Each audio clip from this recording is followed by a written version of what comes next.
Thank you. So I'd like to welcome you all to this meeting this morning.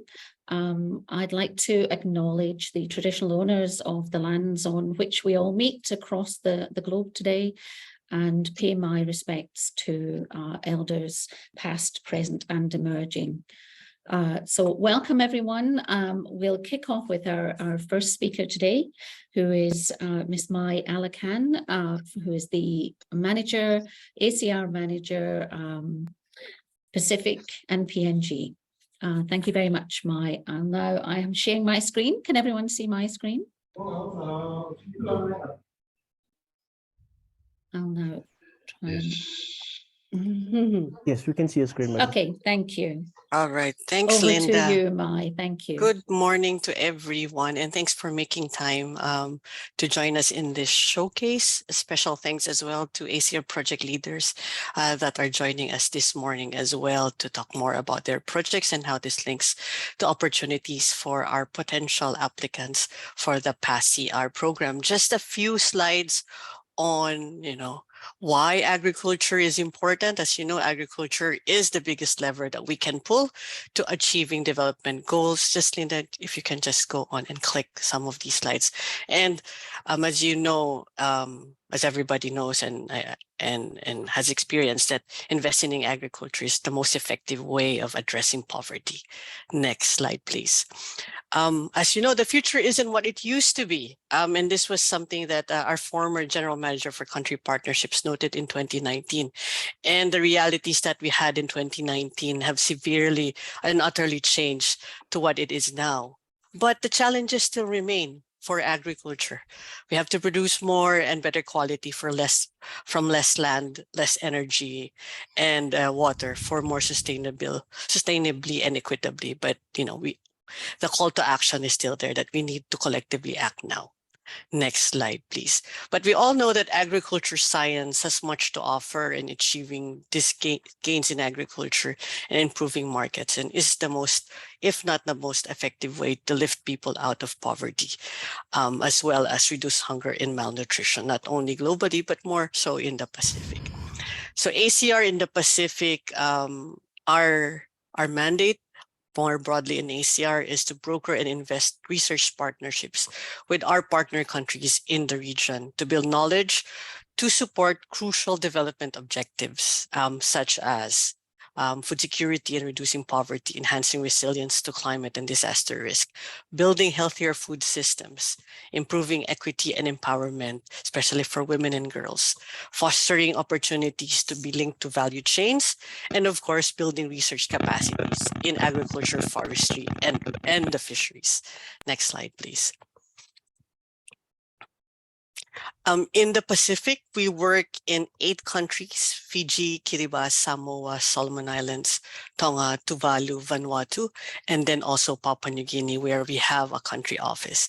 And ACIAR delivers our partnerships through bilateral and regional projects, both in research and capacity building. Next slide, please.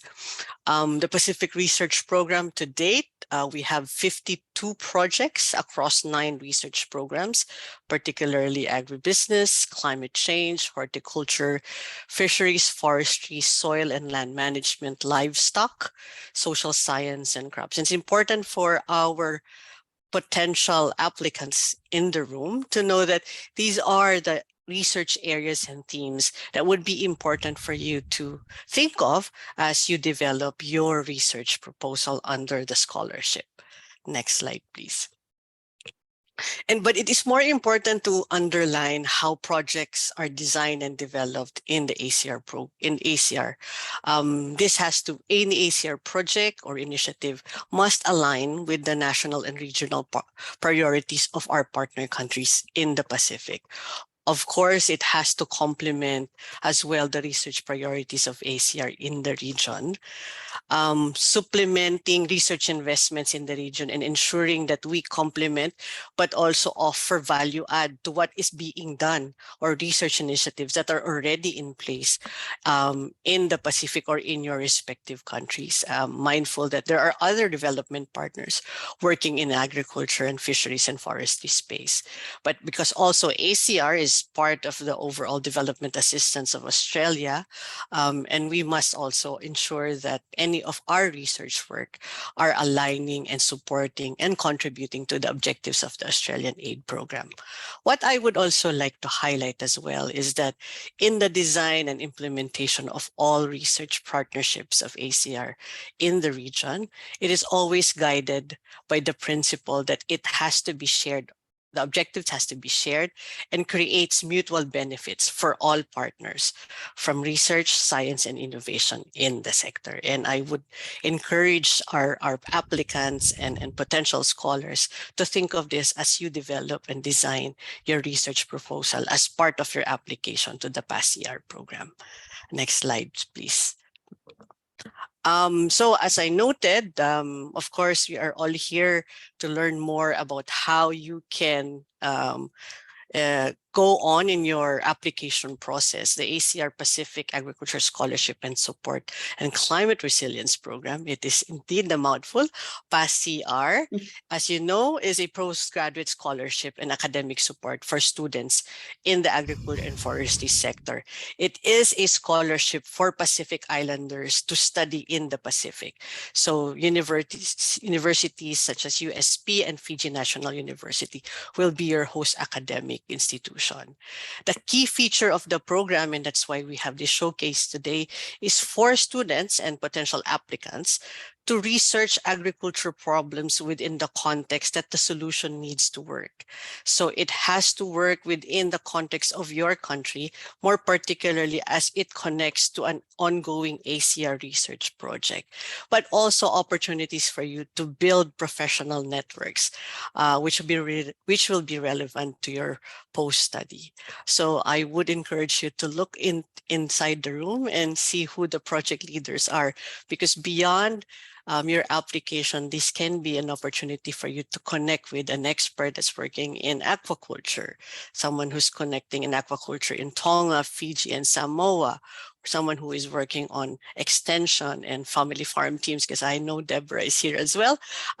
So there's a range of experts that are working across the Pacific and whom you might connect as well post your study, if you're indeed successful, or in your current work, if you are indeed working in research.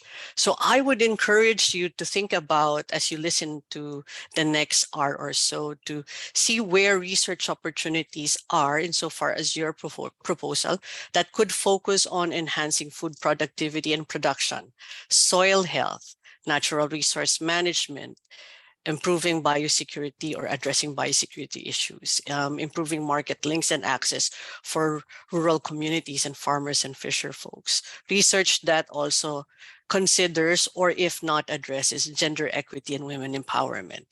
One Health, food systems and nutrition, climate resilience, and improving delivery of agriculture extension services.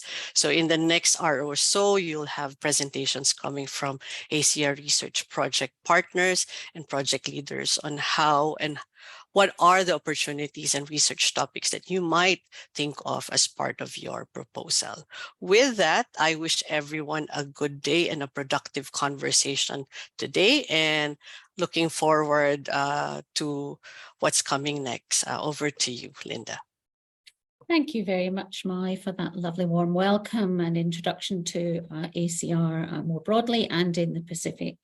I'll now move over to our first project leader presentation, and that is from Associate Professor Doran Gupta from the School of Agriculture, Food and Ecosystem Science at the University of Melbourne. Over to you. I'll show you a presentation now. Thank you very much.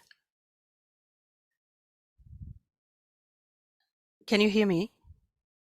Yes, we can hear you. Thank you. Thank you. It's my pleasure to be here today morning, and a very good morning to all of you, and good afternoon from different parts of the world we are sitting right now.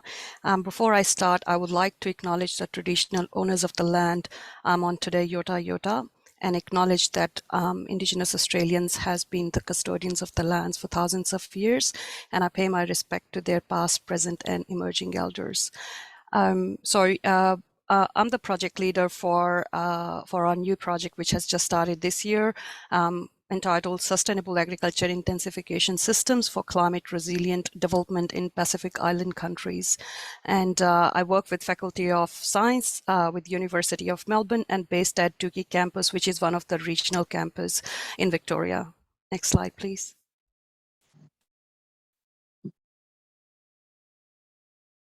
Next slide, please.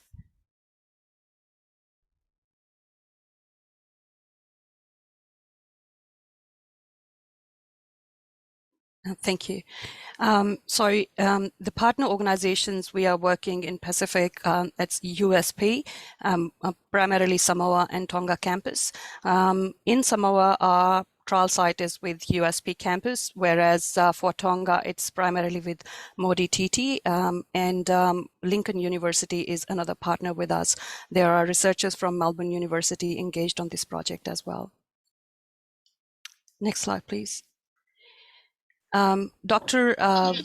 Williami is Dr. Willie, which if most of you know him, he is the deputy leader on project. And for Samoa, we have the country coordinator, Associate Professor Sia Kadara, and for Tonga, country coordinator is Dr. Rowan. And you can see the list of researchers being listed here from USP, Samoa and Tonga, as well as University of Melbourne and Lincoln.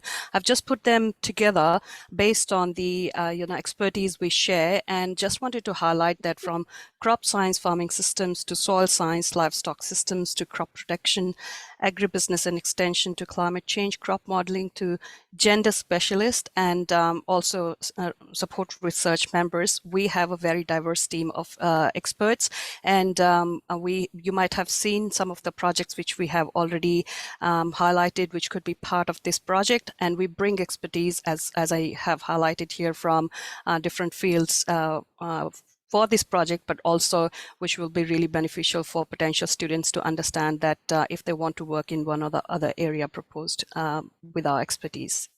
Next slide, please.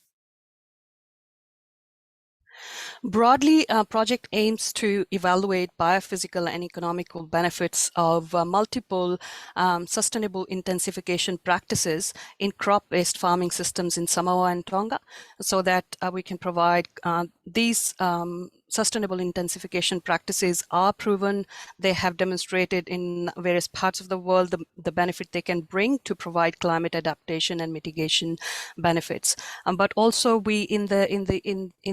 while we are working at our trial sites, we also would like to assess the practicality of these sustainable intensification practices from the perspective of farmers, and we are going to use all our trial sites as opportunities to engage different stakeholders and farmers to support climate resilient development in the Pacific. Next slide, please.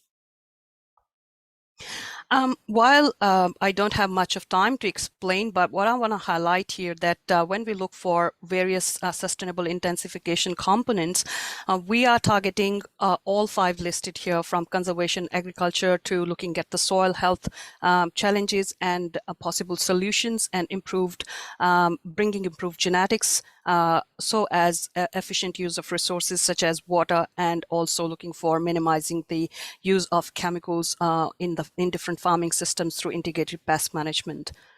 Next, please. As I've highlighted before, the trial sites are primarily based at, for Samoa, it is USP Campus Samoa, where at both the sites and the second site, which is Modi Tonga, the experiments will be for 3 years. We have already started with this year, and with the USP Samoa, primarily we are looking at a crop livestock system, whereas for Modi Tonga, we are looking for traditional mixed farming system in a 3-year rotation. At the same time, at both locations, we have farmer field sites, which will be active for the life of the project for next 3 years. Next, please. What we expect from this project that when we have improved understanding of biophysical and basic economic benefits which these individual sustainable intensification components can bring and how they interact together. So we are looking at bringing potentially the combined benefits of the sustainable intensification components which I've highlighted, not only at individual level, but the interactions they bring together as well. And also, we are just not testing it. We would like to understand more as we go with the project that what are the early indicators of potential barriers and what could be those enablers to make it possible to implement these sustainable intensification practices, including gendered implications at the same time. Next, please. With this, I would like to thank you, ACIAR, for funding this project and all the team members from different organizations. We are very passionate about this project, and it would be a great opportunity for students who are thinking for a master's or a PhD project to at one of the trial location, at both the trial locations with us for various interests of areas they might have, from crop to livestock to climate change to gender-related issues. And with this, I would like to thank you for the opportunity to present project overview to all of you here. Thank you. Thank you very much, Dr. Gupta. That was a fantastic presentation. We'll move straight on now to Dr. James Butler, who is joining us from the Cawthron Institute in New Zealand. His project is on transformation pathways for Pacific coastal food systems. And Dr. Butler, are you there? I understand that you are sharing your own presentation today. Yeah. Yoro koto. My name is James Butler. Thank you, Linda. Can you just allow me to share my screen? Okay, I've stopped my sharing. Are you able to share yours now? Not yet. It says another participant is sharing. So I've stopped mine. Okay. Right. Thank you. Thank you. Very, very good, Linda. I hope everyone can see that. Yes, thank you. If you could just put it in slide mode. Oh, wonderful. How's that? It's just coming through now.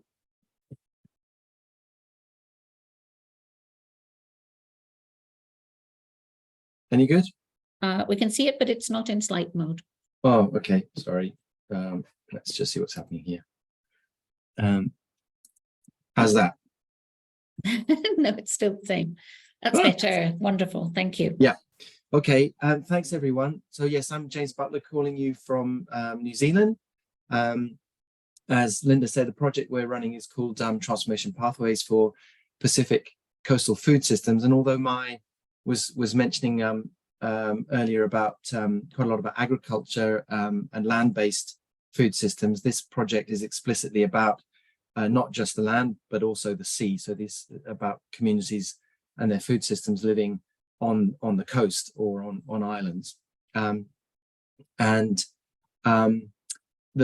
challenge, which you all are well aware of, is how are we going to produce food sustainably and nutritional food sources in the face of climate change, sea level rise, but also population growth and increasing land-based activities along the coast. I think a statistic I saw fairly recently came out that said that 95% of people in the Pacific region live within 5 kilometers of the coast. So this is clearly an issue for many people in the region.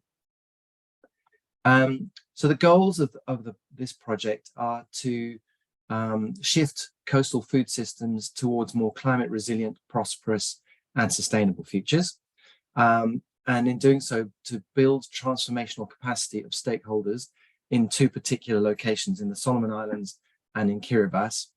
And through the project, we'll develop a process of community-led planning that can be then scaled out to other locations within those countries, but also hopefully further afield than that as well. So the details of the project, it's not a huge project, $1.9 million, which is smaller than quite a few in ACR. It's spread over 3 years. We've only just started in March this year, but we finish in early 2026. That's 3 years. The reason we've chosen the Solomons and Kiribati is because we want to compare food systems and food systems transformation in two different types of location, a sort of volcanic high island location and a coral atoll, where the issues may be completely different. The food systems are likely to be completely different as well. So the partners are the Cawthron Institute, that's where I'm based in Nelson in New Zealand. CSIRO in Australia, many of you will know, is the national research agency in Australia, in fact, where I used to work.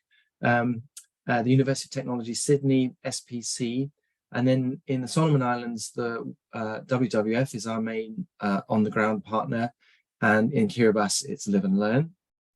And our key partners in government are the various ministries, particularly of agriculture, livestock, fisheries, and other ministries as well.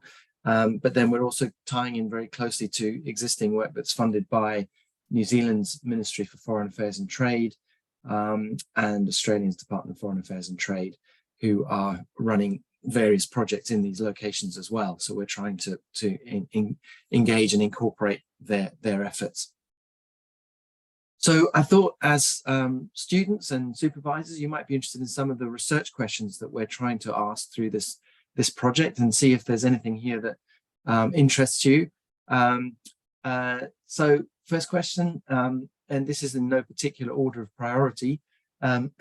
First question then, how do communities, stakeholders and decision makers perceive food systems and food system transformation? It's a very broad term.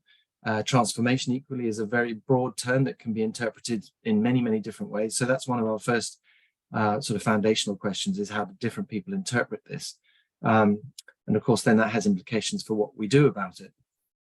The second question is, what are the leverage points that will trigger food system transformation in the Solomon Islands and Kiribati? So we really want to understand the system and where the leverage points are, the points where if you addressed issues or barriers or opportunities within the system, that would then have a step change in the whole system. And the third question is, what participatory methods can support food system transformation? This is very much a project about planning and participatory processes. So we want to try and nail down what actually works and what doesn't, which therefore involves quite a lot of monitoring and evaluation and learning exercises to actually assess and analyze what worked and what didn't. And that's what the fourth question is a little bit about. How do you measure transformative capacity? And fifth question, how do you enable knowledge brokers to continue the process of transformation and scaling out? We're very interested in this project in the idea of knowledge brokers who can emerge in communities or in agencies or government, who effectively become champions for these sorts of processes and can maintain the change process long after our projects have finished. And so there's a big component in our work about understanding knowledge brokering, who they are, what they need, how they behave, how they can be supported. And finally, the last question is about comparing food system transformation between different sorts of islands. The two sites you might be interested in, this is Sagaragi village in Gizo, Western Province in the Solomon Islands, where we're focusing our studies. And the other one is Abayang Island, just north of Tarawa in Kiribati. This is our sort of theory of change. It's showing that the project's running over, so 3 years, as I say. I won't go into too much detail here, but it basically works through 3 phases. Phase 1, roughly year 1, is around preparing the system for change. Phase 2 is the second year, which is about agreeing transformative pathways. What will they look like? And phase 3 is about implementing the pathways and potentially testing some new ideas that people may have. We've ring-fenced some funding to actually run some pilot projects that people may want to test. And then we want to conduct monitoring, evaluation and learning around the whole project and process, but also around those pilot test cases as well. And then ultimately we want to see this process, as I said earlier, mainstreamed and scaled out through our partners and other partners through the knowledge broker network that we're already establishing in the Pacific, but this would link into that, and we would generate more knowledge brokers as well through the process to take part in that that broader community of practice across the region. So thank you very much. I hope that was enough, Linda, and provided enough of interest for everyone on the line. Thank you very much, Dr. Butler. That was fantastic and well kept time.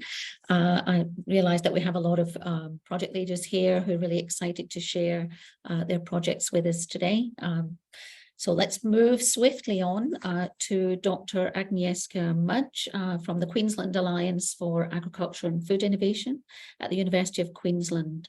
Her project is a crops project focusing on finding a genetic basis for oil palm responses to basal stem rot in a long-term infected blot. And I'll just see if I can share my screen again.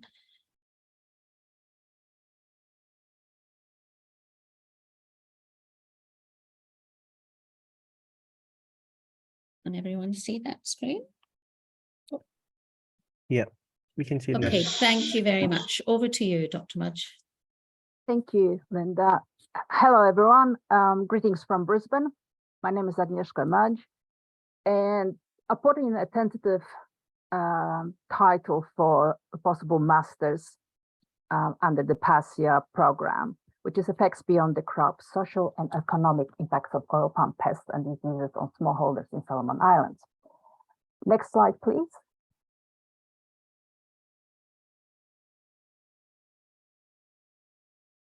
Thank you. No, back, please. Thank you. So this will be part of Crop 2021-130, which Linda allowed the proper title of. And it's a project with several components looking at various aspects of the oil palm cultivation and management. It is a collaboration between us at the University of Queensland and also Papua New Guinea Oil Palm Research Association, based mostly in Dami in West New Britain province, and also with Guadalcanal Palm Oil Limited, which is a plantation company in Solomon Islands on Guadalcanal Island. So there's my email if you'd like to email me. Like I said, there are many components to this, but broadly, our aim is to improve livelihoods for smallholders in Solomon Islands and in Papua New Guinea. Next slide, please. So what is oil palm? Well, Elais guinensis is the scientific name. It's a long-lived tropical monocot tree from West Africa. It's by long-lived, it can live up to 150 years under good conditions, for example, like in a botanical garden. However, for the plantations, the cropping cycle is around 20 years. And for smallholders, sometimes that's pushed out to a bit longer than that, just because of the cost of replanting. It is the biggest oil crop in the world, and source of 39% of the edible oils, but only uses 6.6% of the land that's used for oil crops. So it's highly efficient at producing oil. And the oil has both food and industrial applications. For example, you can cook with it, you can use it in making chocolate, you can use it to make shampoos and soaps, and you can use it as bio-oil as well. And roughly 40% of the production is done by smallholders, and that's sort of around the world. The truth. Next slide, please. Now, the oil palm industry in Solomon Islands is quite small. There are about 232 smallholder blocks. That number can go up and down a little bit depending on various factors. And oil palm covers about 700 hectares. So the smallest smallholder block is around 1 hectare, which would have 128, 130 palms. The biggest is 25.4 hectares, and that's over 3,000 palms. So that's quite a lot. But the average is about just over 3 hectares with about 400 palms. And so the smaller oil palm blocks, the smallholders with smaller blocks would rely on other incomes, other crops for income. Next slide, please. And there's quite a high financial reliance on oil palm for income among the smallholders. It is the most important income source for supporting education, and we all know how important education is. It is reliable, constant income source, and that's because there is continuing harvesting of bunches, and that provides income. It is second to daily crop or vegetable market in Honiara Central Market, provides financial support for community and church activities and provides financial support for cultural occasions such as funerals, weddings, land issue settlement, passing on land title to other families and bride price and whatever else is happening in the communities. Next slide, please. Now, there are various factors that affect productivity for the smallholders of oil palm. Some of it is access to information, and to address that, we have field days and where information is shared in various ways. Also, the maintenance of blocks and the management of those blocks will affect productivity. Time management, for example, smallholders holdings are usually family-based activities.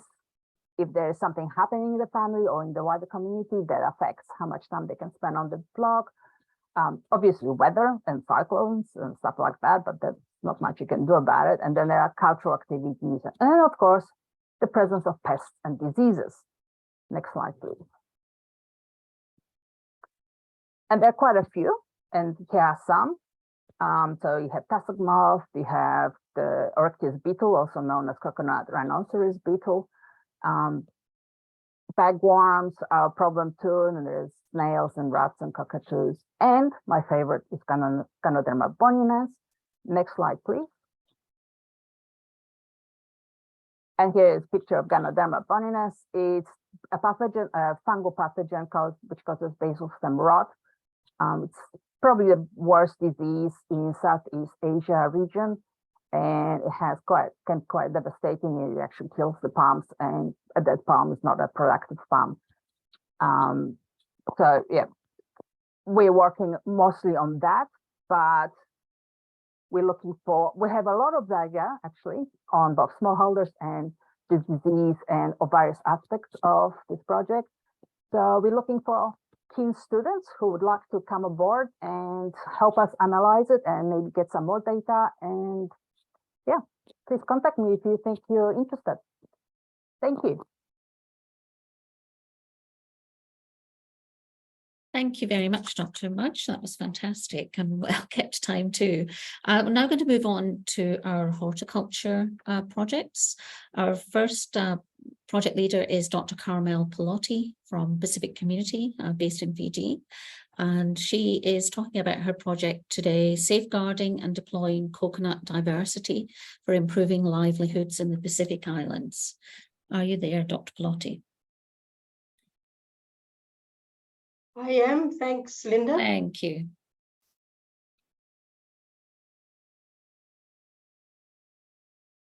I'm not sure why my video is not. Oh, hang on.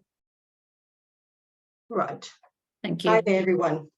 Hi. So, okay. So I'll be very quick because I believe I have too many slides. So I'll try to be very quick.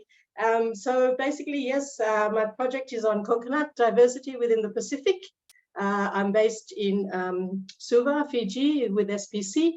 We have 6 partners in the project. UQ, of course, is one of our major partners. Dr. Steve Adkins' lab at the University of Queensland.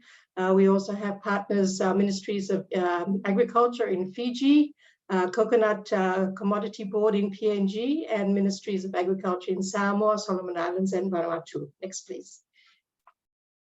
So the project goal is basically to support the rejuvenation of coconut-based livelihoods in Pacific Islands. And we want to start to do that by strengthening the conservation and utilization of the diversity that we have within the Pacific, and try to address some of the biotic threats also to that diversity in the region. Next, please. So the project has 3 objectives. The first one is to of course, develop and deploy strategies for coconut conservation. The second, to develop strategies to address some of the biotic threats of coconut. And I won't talk much about objective 3, basically to establish some kind of sustainable platform moving forward after the project. Thanks, Linda. Next. So under objective 1, we have the main activities are to characterize and document the existing and new diversity in the Pacific in coconut populations. And we're looking at both phenotypic and genotypic diversity. And I've put other characteristics in there because we've put forward some topics perhaps for students on this project relating to nutritional aspects of coconut. So that's sort of things to think about for students as well. It's not only, we would like to have broader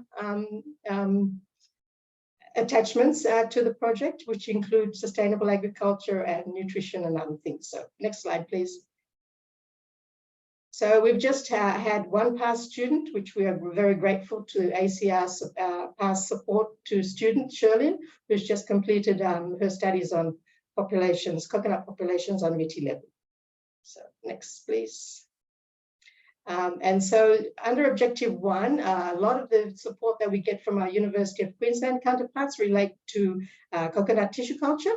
And we also work in that area. So something for students to think about as well if they want to have a project in the area of coconut tissue culture and multiplication.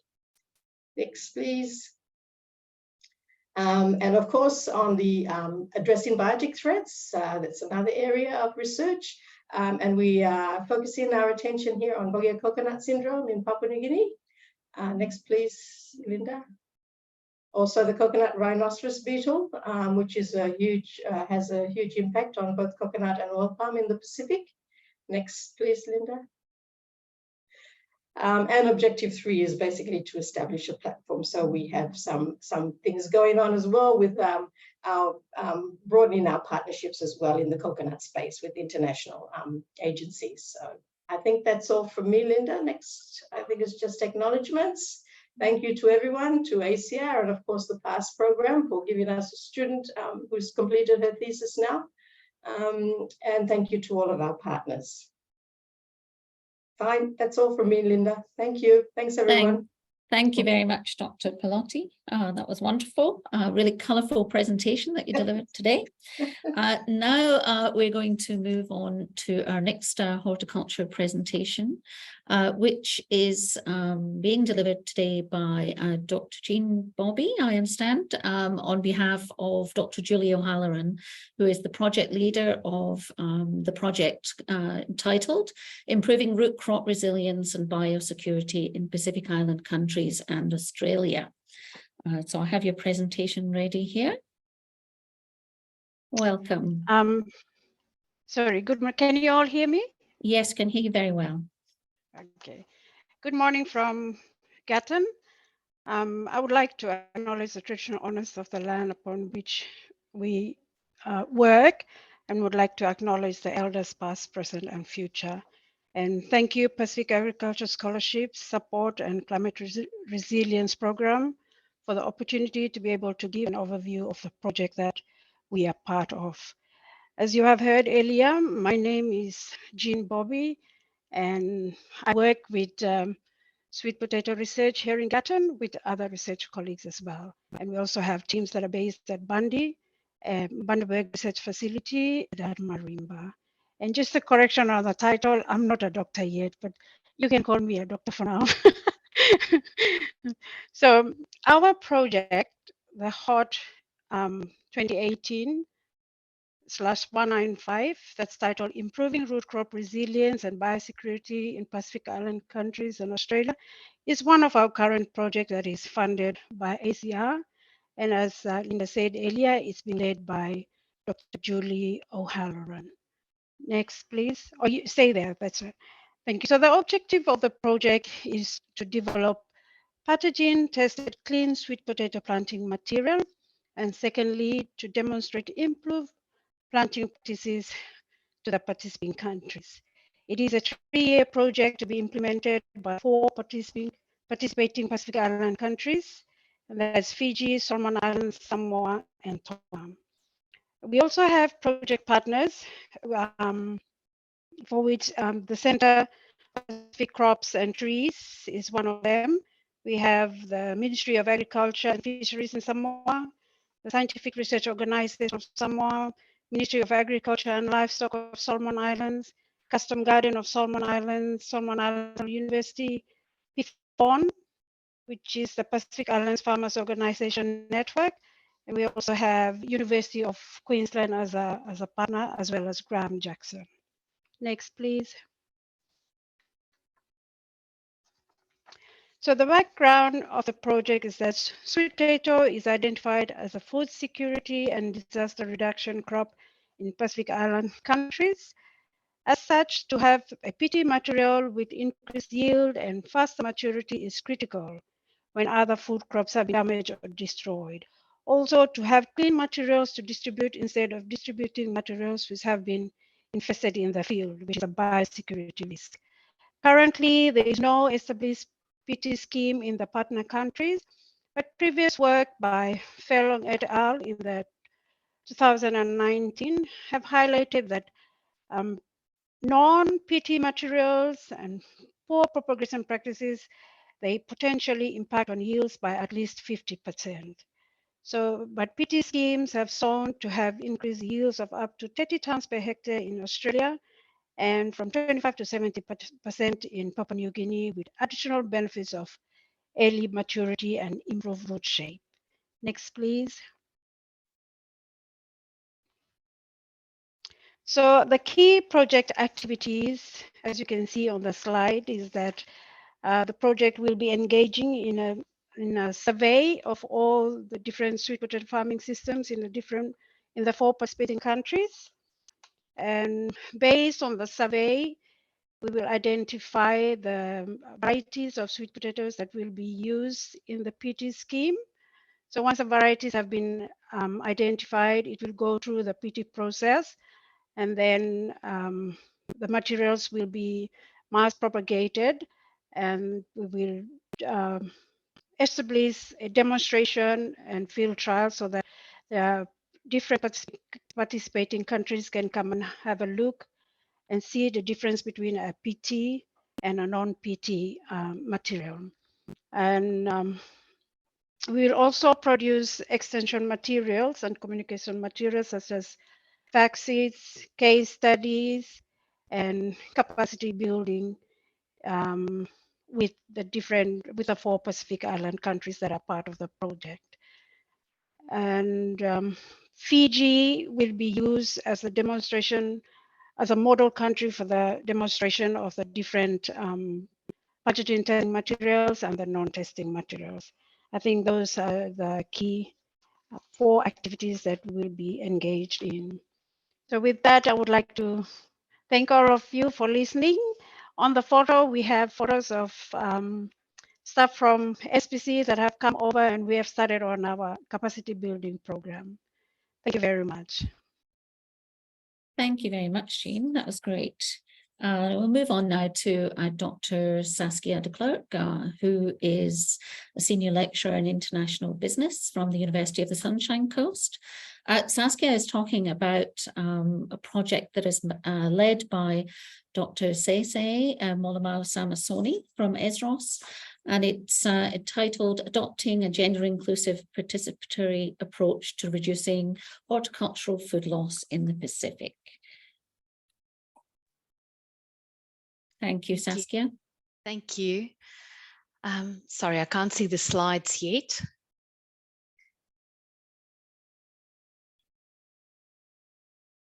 There we go. Thank you. Thank you. Well, thank you for this opportunity to share more about this project. It's really about adopting a gender inclusive participatory approach, but also looking at horticultural loss in the Pacific across 4 countries, including Samoa, Tonga, Fiji, and the Solomon Islands. Basically, there's a country coordinator for each of these countries as well, with Dr. Molomau Samasoni as the project lead in Samoa, and then also the coordinators, Associate Professor Suhani Batoro in Tonga, and Associate Professor Salesh Kumar in Fiji, and Mr. Leroy Joshua in the Solomon Islands. But before I tell you a little bit more about that, I just want to acknowledge the traditional owners of the land on which I meet with you from today, the Gabi Gabi Kabi Kabi people, and acknowledge their connection to land, water, and community, as well as pay my respects to elders past, present, and emerging. Next slide, please.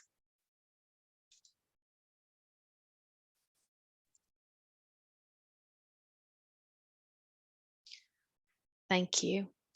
So the research opportunity here is really how can we reduce food loss with value chains that experience high food loss rates, what the value chains urgently need to remediate itself, but also to think about how we can do that, how we can project through forecasting. And also then to think about what causes or what's the drivers of this food loss in the value chains.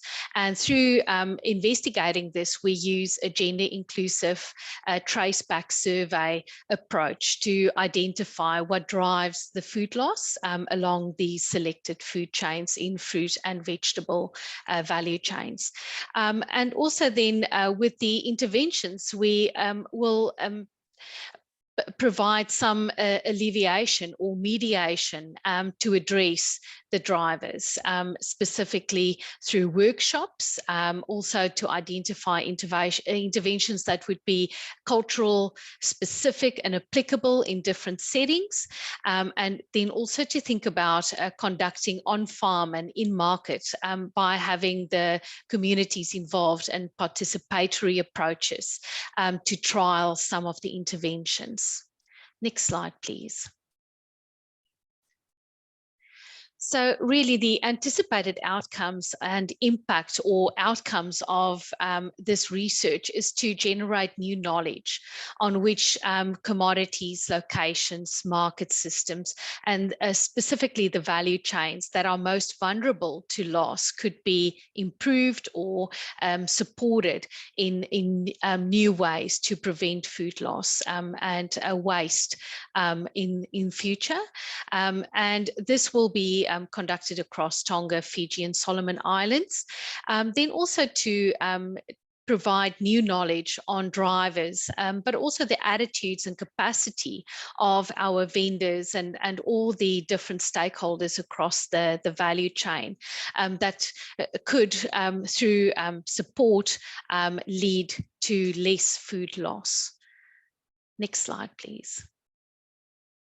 So the overall goal of the project is really to increase food availability because of the high numbers of obesity and really a problem that we face in so many different settings, to increase the food availability ultimately, but also to reduce the cost.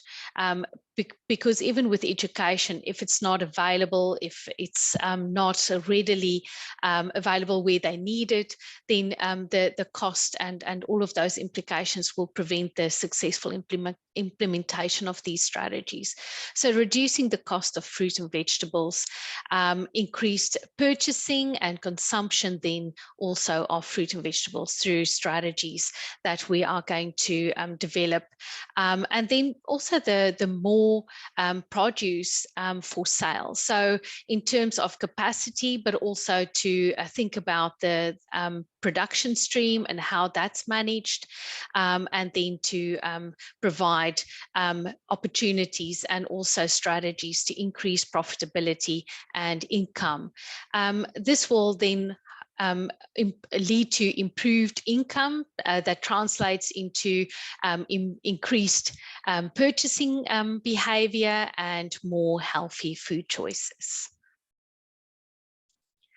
So some of the topics that we would like enthusiastic students to take up is basically sustainable practices in supply chain evaluations and development, especially thinking from a shareholder perspective, trying to get that holistic value chain approach. And then also circular economy and community capital to look at how this is developed and also acknowledge the different partners in this through a cultural lens, and then to also think about new product innovation across the value chain and valuing the voices of the already the practices that's in place, but also to take those voices into consideration for future development as well and through ideation.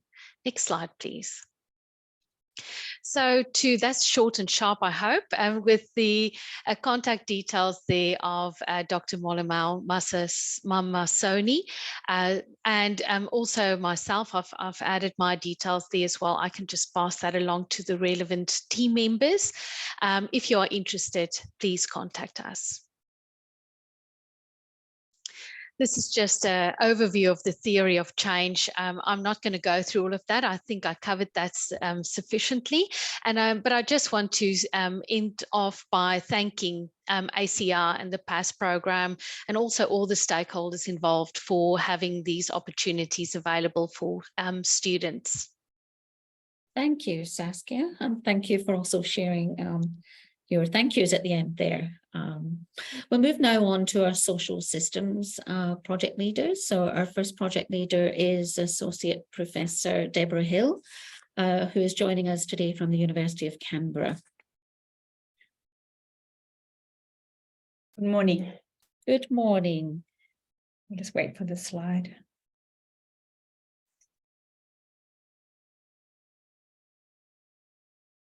Okay. So ours is really quite a small program, and so I'll just outline it for you.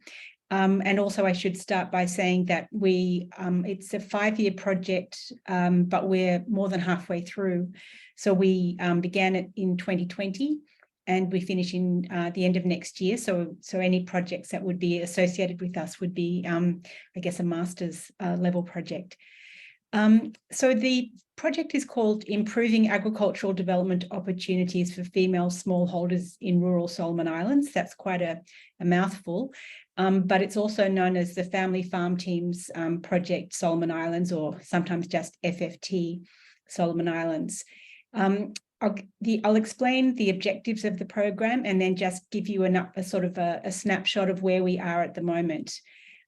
So we have 2 objectives, and one is simply that the Family Farm Teams project, which is a family-based action learning program that works in a way with a peer learning component within communities, and then also is run typically alongside some other kinds of livelihood training, which includes agricultural training and other kinds of livelihood training. So this Family Farm Teams approach has already been successful in Papua New Guinea. And so this particular project in the Solomon Islands was a way of seeing whether the Family Farm Teams approach could be adapted into another location, in some ways similar, but of course in other ways very different, Solomon Islands from Papua New Guinea. So one of our objectives is simply to see whether the Family Farm Teams approach of agricultural extension can be applicable in the Solomon Islands, what kinds of adaptations were needed, was it a sort of suitable sort of program for another Pacific location. So that was one of our objectives. A second objective was around the opportunities that particularly female smallholders would have in terms of agriculture. And so we work in our particular project in communities, and we have family-based groups in workshops, and the idea is to see whether or not there are further opportunities that we can help them with to enhance their subsistence lifestyle or their semi-subsistence lifestyle, and how we can help them sort of into the future. So we don't necessarily change things for them except by offering some training, but work with them to see what could change in the future.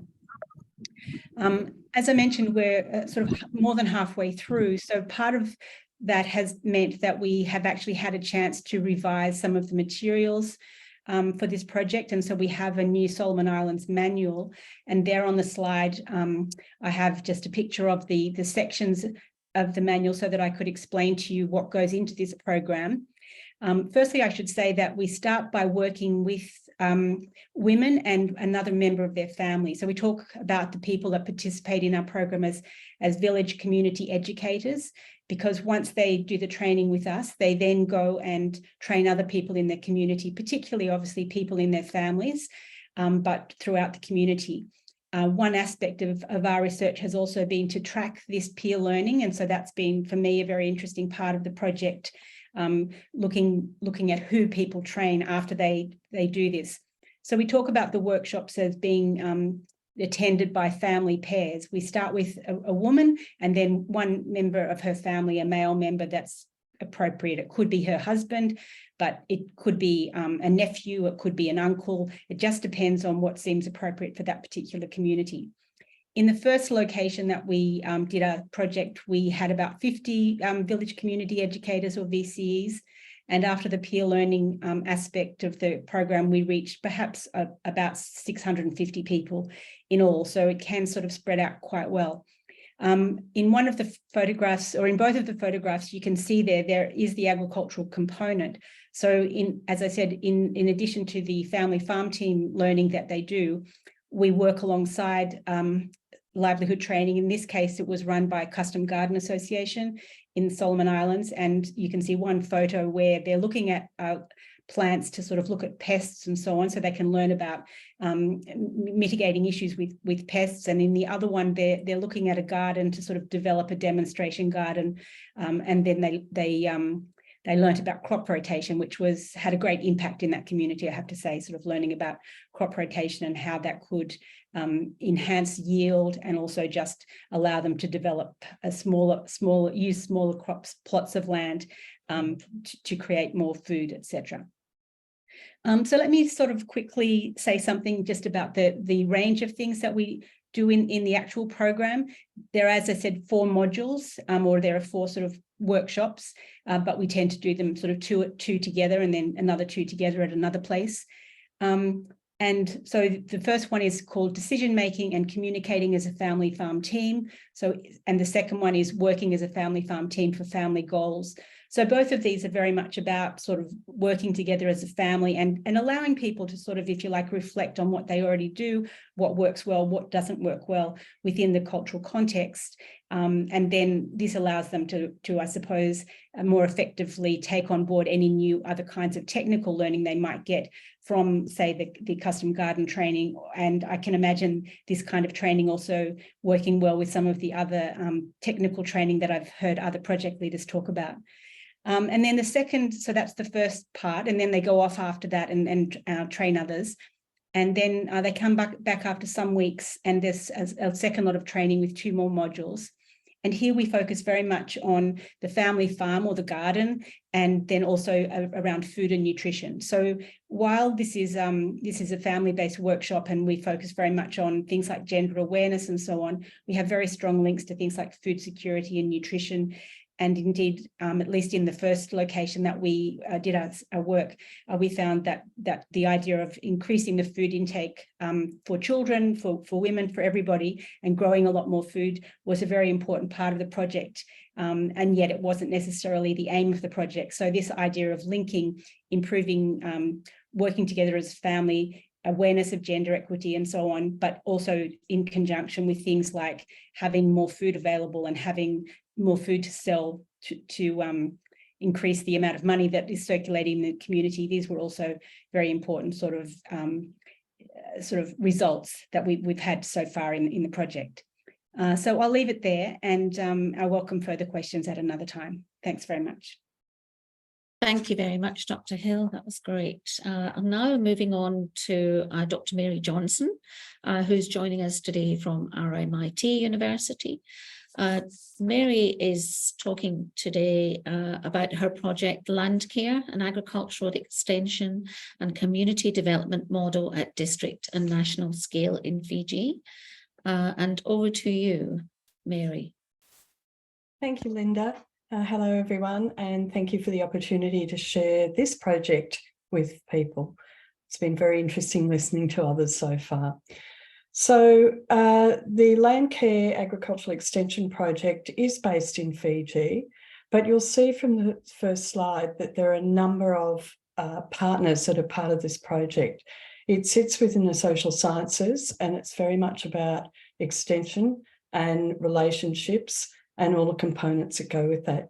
Next slide, please, Linda. If we can just go back one. Okay, so the project's running over 4 years, and it's a partnership between Fiji, the Philippines, and Australia. You'll just see in that diagram partners listed there, But I don't want you to think about this diagram as being in compartments, because it's not. We have partnerships, of course, with ACIAR, and in the Philippines, the Philippine Council. They're funding agricultural R&D, research, operational, and capacity building. But each one of those entities is part of a team that will be working together and working with farming communities. Next slide, please, Linda. So the context of the project is that it sits within Fiji. It's a Pacific Island nation, and there's, of course, we all know that 80% of populations are dependent directly or indirectly on the agricultural sector. So our project is working with the farming community. It's very much around food and nutrition security, but also all the other components that go about being a farm and a farm family. And the key to it all is around the extension, and how extension and all the components, the service providers and the people who are involved in extension, whether it's government departments, farmer organisations, NGOs, whoever, how we go about working with each other to help farmers identify their problems and issues and to help solve these. So next one. Next slide, please. So the aims of the project are to test whether an extension model linked to community development can be adapted from one country to another. And this is where the relationship between the Philippines and Fiji is really important.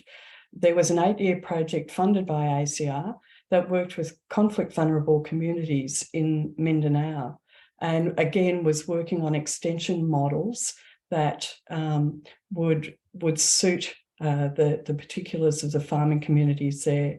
But because there's such a complexity of problems these days around farming, climate change, the management of our natural resources, productivity itself, gender equality, there are complexities around working in the area of extension and development. So this project aims to build on existing projects, existing learnings and initiatives, and it is very much about the relationship that's forming and developing between the Philippines and Fiji, a South-South relationship facilitated by Australia and through support from Australian entities. So it's about strengthening partnerships locally, nationally and internationally. Next slide, please. In Fiji, the project sites are on Viti Levu at Sigatoka, the salad bowl, and we're working with community groups there, farming groups. Also Labasa on Vanua Levu, where we've got more farmer-based groups that we're working with, existing groups. And the third site is on Taveuni, where we're working with a very strong team from Te Taveuni Farmers Association. Next slide, please.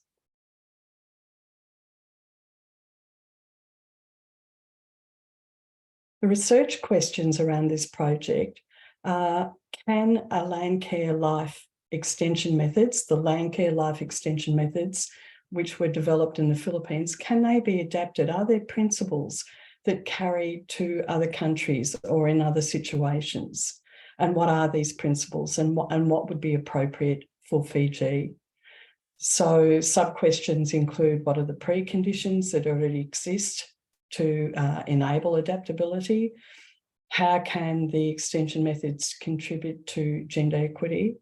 And what's the appropriate scale for intervention? And who are the most appropriate partners to support implementation of extension programs?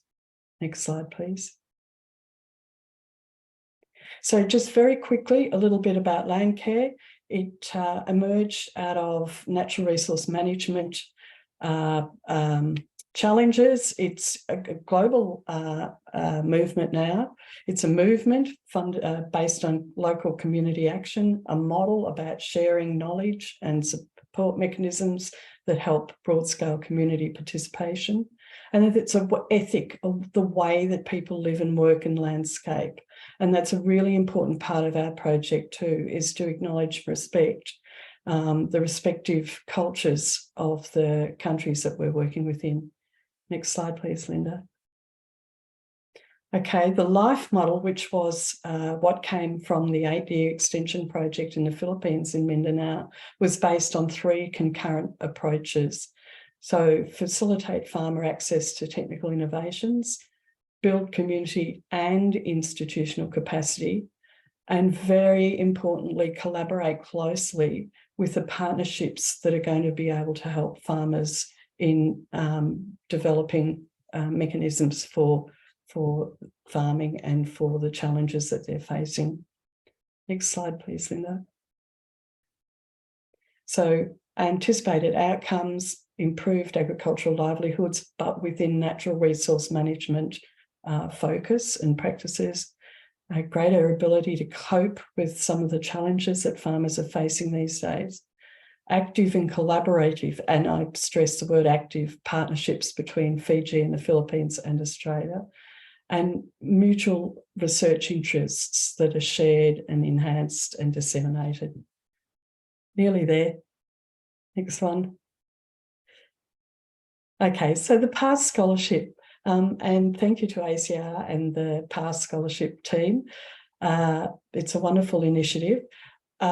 We're offering through the Fiji National University Masters opportunity. I'm sorry, in the program it was ticked Masters and a PhD, but because there's only 2 years left of this project, a Masters opportunity is there. Possible topic is Fiji agricultural policy driving soil degradation, a case of Dano and Yagona farming on Taveuni Island. So the summary around that is what the farmers and the researchers are interested in, and the extension officers, is that Taro and Yagona industry has been very successful. It's been supported by the Fiji government, but there's been unanticipated downside where forest land's been cut down to open up new areas, and it's causing significant soil degradation. So we're looking to run a case study on Taveuni. Last slide, I think, Linda. And so thank you very much for the opportunity to share this. Project contacts, Dr. William Carew at FNU and myself, and there are other, Dr. Shipra Shah, Dr. Salesh Kumar, and Aloisi Draketi, who is our project manager, will all be part of this project. Thank you. Thank you very much, Dr. Johnson. That's great. Now we're going to move on to a soil and land management project.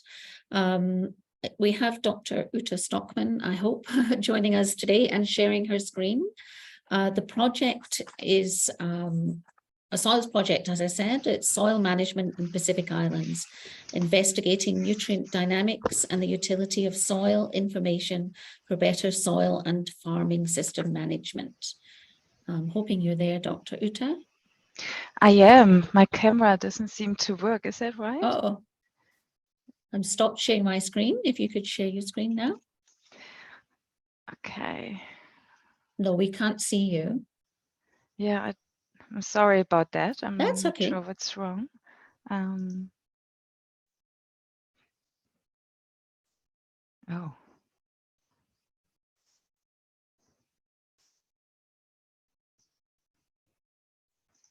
Okay.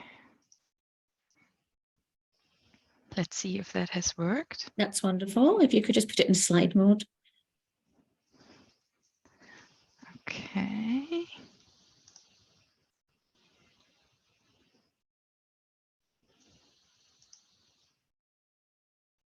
Thank you, Uta. That's great. Yeah, it came through. Okay, great. Thank you. Thank you, ACIAR, and thank you also to the PASS program for giving me the opportunity to introduce our project as part of the soil and land management stream.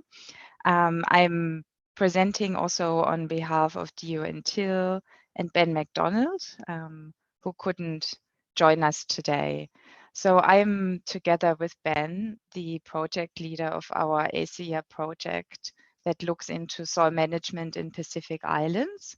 And this project builds on an existing project, which also looked at using soil information to improve knowledge and farming system resilience. And if you like to find out a little bit more, then you can go to our website, and I hope that you can see that screen now that I've shared. Is the website coming up, Linda?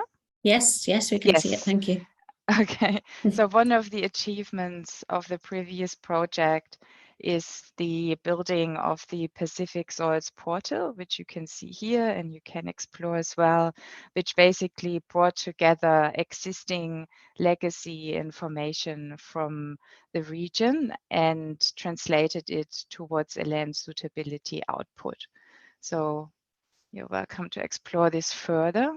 And I'm going to give a short introduction to our project, followed by more specific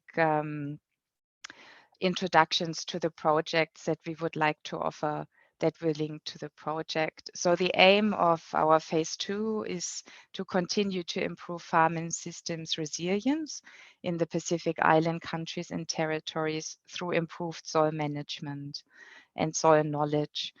Our project is based in Fiji, Vanuatu, Tonga, and Samoa, and we're working with the ministries of agriculture in Vanuatu, Fiji, and Tonga.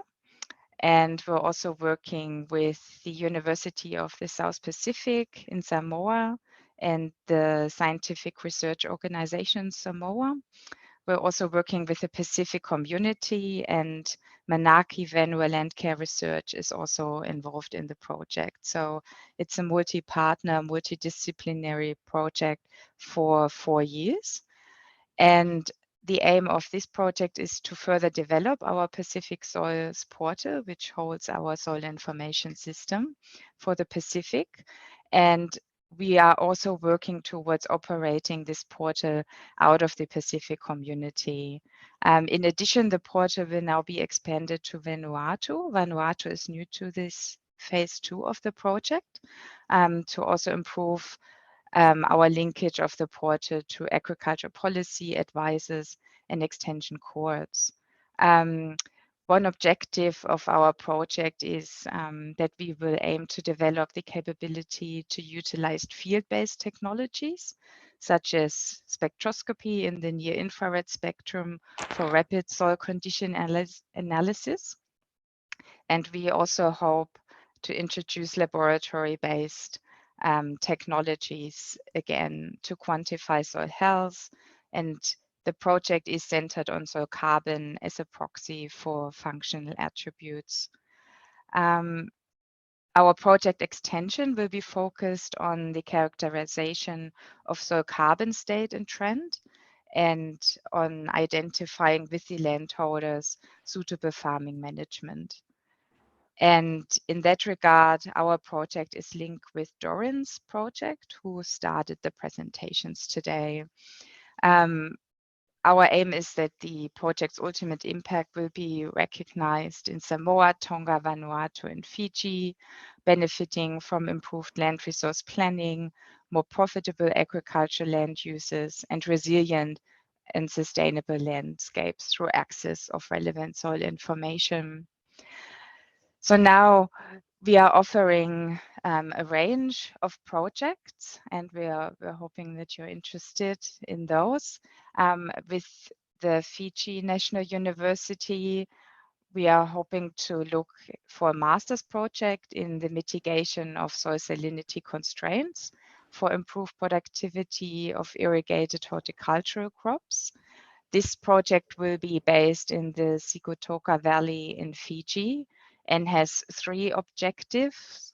So we're here hoping to use field-based experiments to quantify the effect of water quality on key indicators of soil quality and productivity, and also the quality of horticultural crops, such as tomatoes, We're also hoping to use model simulations, maybe integrating the APSIM model to estimate solute and water balances in irrigated soils used for horticultural production, and to also develop a set of irrigation and soil management strategies. We're also offering a PhD project that looks towards a mechanized taro production system, which will also be based in Fiji with 4 objectives. We're hoping to establish a series of field-based experiments to determine the impact of plant spacing on taro yield and its yield components, and also look into the resource use efficiency of the system. We're also hoping to determine the optimal crop configuration for a mechanized taro production system, along with what machinery would be best. And again, to use crop model simulations to assess responses in terms of climate change and environment and other environmental scenarios. And ideally, we would also like to undertake an economic evaluation of alternative crop configurations. We also have a range of projects. Oh, there's some noise. With the Fiji National University, they could be master's or PhD projects. One looks at the geospatial and temporal distribution of plant available nutrients and soil fertility in Tonga. So this is also linked to our Pacific Soil Portal work. The project is really aimed at measuring the distribution of soil nutrients as a function of landscape position and management in Tonga. And the project will utilize historic legacy data as well as new data.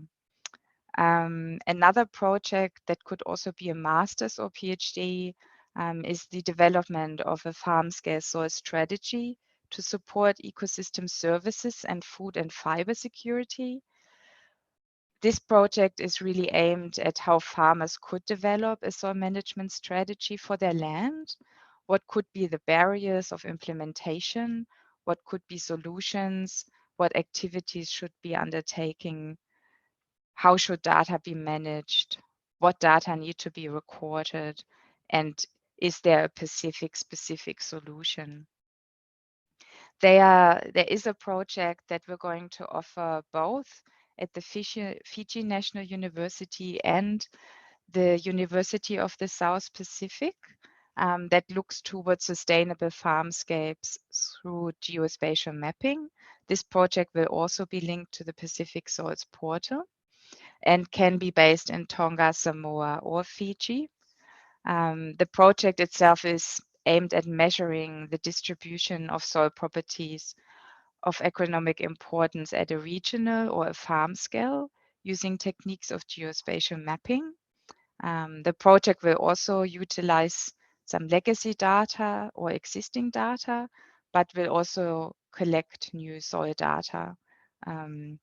It will also link with our Pacific Soil Portal outreach activities, in particular to develop the connections with stakeholders and to identify communication pathways to ensure that the soil spatial information that we develop is delivered in appropriate ways for decision making. And last but not least, there's going to be one project that's only going to be offered at the University of the South Pacific that is looking into using taro macro and micronutrient contents and linking those with human nutrition. So here in this project, we are interested in understanding how different soil types and potentially land management strategies can change taro nutritional properties and composition. How does this actually translate to human nutrition? There has been some previous research on this topic, which was ACIAR funded. So we're looking here at also, are there any differences in the chemistry of the carbohydrates, etc., of taro production systems, and why? Thank you, Linda. Thank you very much, Jutta. very interesting topics you have for the soils project. Now I'm just going to share my screen again. I should have stopped sharing. Yes, thank you. Yes. Now we have one of our very own University of the Sunshine Coast senior researchers from ACIAR, Professor Paul Southgate. Professor Paul Southgate is a professor of sustainable tropical aquaculture here at the University of the Sunshine Coast, and his project is a fisheries project looking towards more profitable and sustainable Mabe, pearl and shell-based livelihoods in the Western Pacific. Over to you, Paul. Okay, thanks, Linda. Morning, everybody, and given how far we are down the presenters list, thanks for hanging in there. So as Linda mentioned, I'm from UniSC. I'm a marine aquaculturist or mariculturist. My research specialization is pearls and developing pearl-based livelihoods in Pacific communities. Despite the name, or sorry, the number associated with this project, this is a new project. It didn't start in 2019. It started early this year, and it's a 5-year project. While I still have this slide, I'll introduce the Mabe pearl, which are those that are shown in the photograph. This is really the focus of this project. So looking at interventions at various points along the value chain, on the basis that we've already established a number of communities in Fiji and Tonga that are now developing livelihoods around production of Mabe pearls. Why Mabe? Easier to produce, probably around half the culture time compared to round pearls, and it's something that local people can achieve themselves. The seeding procedure with limited training, whereas round pearl production requires usually highly skilled overseas technicians. Thanks, Linda.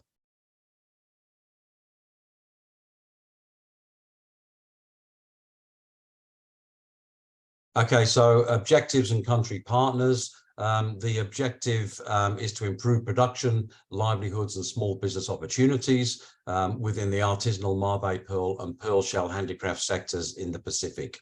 The country partners are Fiji, Tonga, Samoa and Papua New Guinea, and the respective agencies in each of those countries, they're the government fisheries agencies, so working generally with the Ministry of Fisheries partners. I should also mention that this is a project, jumping the gun, Linda. This project is built, it's almost a culmination of probably 10 or 12 years of research, ACIAR funded research, which has looked at developing these. Given that the cycles of pearl production are, 1 to 2 years, it's I think a reasonable timeline. Thank you, Linda. So the purpose of these slides is just to run you really through the process, what is involved. So we currently have, we have worked or we have developed working relationships with around 26 or 27 communities in Fiji and about the same in Tonga, slightly less, based around spat collection. Now, spat are the juveniles of the pearl oysters. They're valuable for round pearl production, so they can be sold to round pearl producing farms. If we move left to right on the top row of photographs, the one far left at the top shows a spat collector, which has juvenile pearl oysters. And many of the communities are involved in putting these, they're basically onion bags or plastic settlement substrates into the water at the right time of the year as a recruitment substrate for pearl oysters. After an appropriate time of deployment, they can be removed from the water and the juvenile pearl oysters taken off. And the second photograph shows a lady in one of our communities with the juvenile oysters, and they've been attached to a rope. The rope will then be put out to sea and the oysters grown. They will be grown to a point where they can be used for Mabe pearl production. The third photograph, so middle top row, shows a lady from a community that is seeding for pearl production. And the process is, once the oysters are large enough, a hemispherical plastic nucleus is literally super glued to the inside surface of the oyster shell. The oyster then is returned to the water, which we can see on the next photograph to the right of that, put on a dropper rope with other oysters, and then put back into the ocean for, again, around a year. It takes a year for the pearls to form. So photograph left-hand side, bottom row, within the year that they're cultured for Mabe pearl production, maintenance of the oysters is required. And very often in lots of our communities, they have a boat. This particular one doesn't. It's a locally made bamboo raft, but serves the same purpose. So a year, maybe monthly examination of the oysters. And after that 12 months, the next photograph to the right shows the same Mabe pearls that can be harvested. We have trained communities to make handicrafts and high level or high end jewelry items as well, which is the next photograph shown, usually with traditional motifs and definitely with locally available raw materials, which are generally required. And the final photograph, bottom row, far right hand side, we've done a lot of trials to show that communities that we train can make retail ready items that sell very well through outlets such as Tapu's and Jack's in Fiji. And the lady shown here, it's a community group we worked with in Fiji, proudly showing off their display in the Tapu shop at Nandi Airport. So that is the basis for what we're doing. We're basically trying to maximize community benefits and outputs from this system that we've developed. We currently have around 6 or 7 communities that have already or are about to produce Mabe pearls this year. Thank you, Linda. Okay, so thank you, Paul. What, you have another slide? Sorry? Did you want to talk about this slide? Yes. Yes. Okay. Please. So as I mentioned, 8 pearl farms either have produced or will produce Mabe pearls this year. The project was reviewed a couple of years ago, and one of the issues that came up was the sustainability, so environmental sustainability primarily, and access to this value chain by ordinary community people. And that concern related primarily to the fact that culture of pearl oysters, as shown in the photograph on the bottom left, is usually achieved with imported ropes. They're made of plastic and they're quite expensive. So issues around that are use of plastic. It degrades over time. Little bits fall off. These are generally cultured in areas of pristine reefs. So there's a plastics in the environment issue there as well. Availability in some of the more remote locations in Fiji and Tonga, it's very hard for local people to access the required level or quality of rope. Cost, because these are imported, it's very often cost prohibitive for people to enter the sector. So those 3 issues themselves are problematic and restrict sector expansion in both Fiji and Tonga. Potential solutions relate to looking around the region and looking at other pearl farming areas, Cook Islands and French Polynesia. Many of the community-based culture ventures in those countries use locally available materials such as bamboo. And there is also demonstration of the fact that if you use a bamboo raft, for example, it creates a 3-dimensional culture system that has a fish aggregating impact, which improves food security for local communities. Basically, they have access to more fish as a result of changing the culture system model from a single plastic line, as shown in this photograph, to a 3-dimensional system.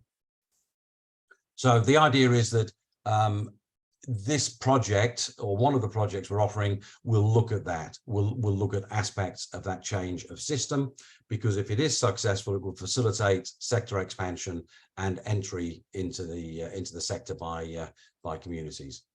Thank you, Linda.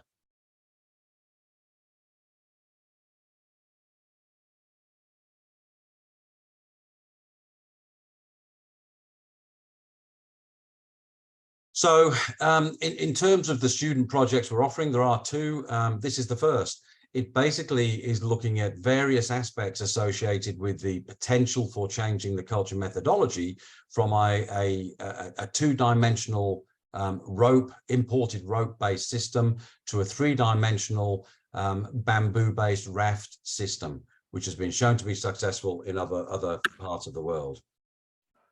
Bamboo is cheap and readily available in both countries, but there are no data at this stage as to how it might perform under Fijian conditions. So that is the basis for this project. Thanks, Linda.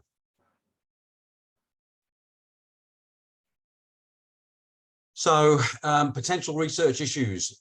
These are by no means set. There is a lot to unpack, to use modern terminology, with this research scenario.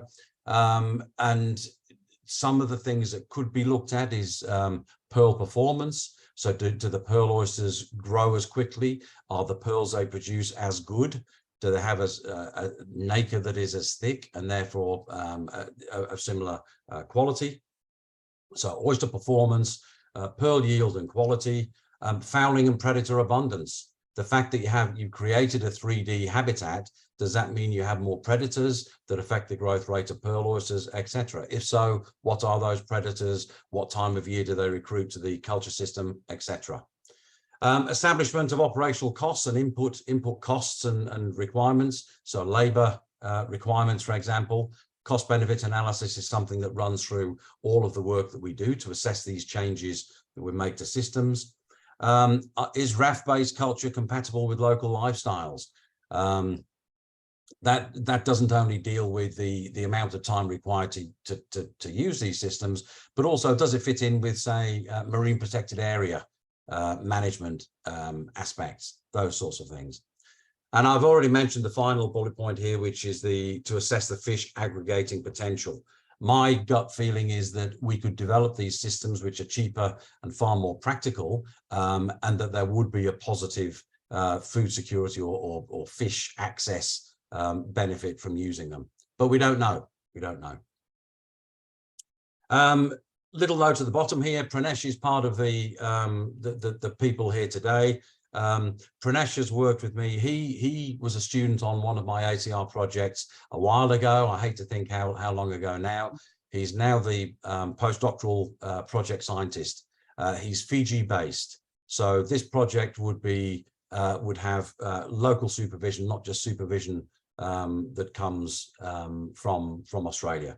So Pranesh is the one that deals with regularly visits all of our partner communities, that sets up most of the experiments and collects data, etc., and works with communities.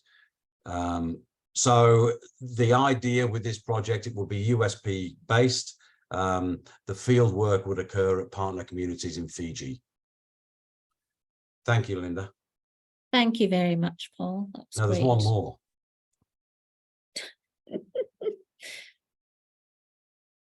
At least there was what I said to. No, one back, please.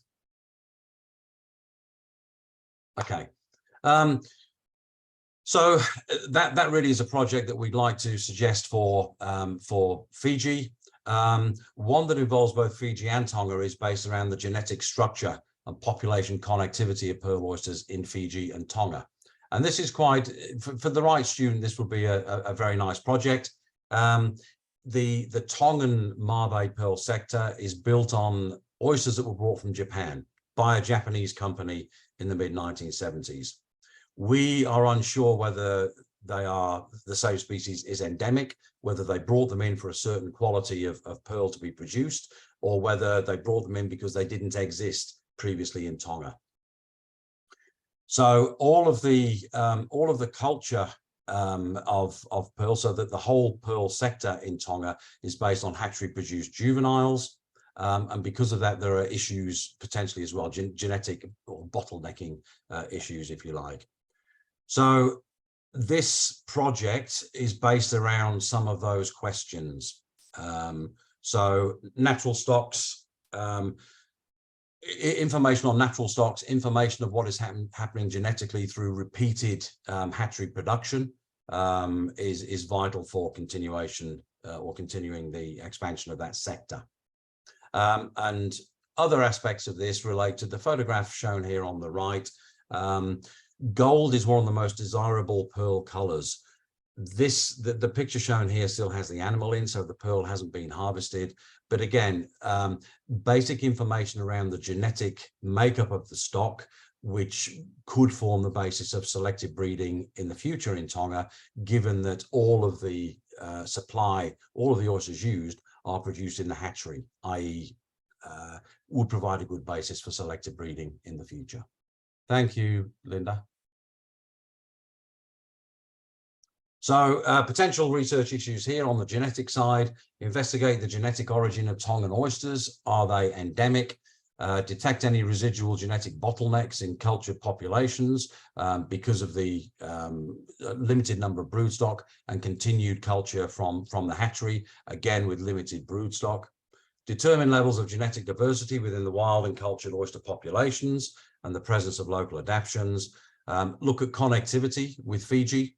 And as part of that, look at larval dispersal patterns across the two countries. This relates to similar work that we have done across the Indian Ocean and across the Pacific for another species of pearl oyster and for sea cucumbers as well.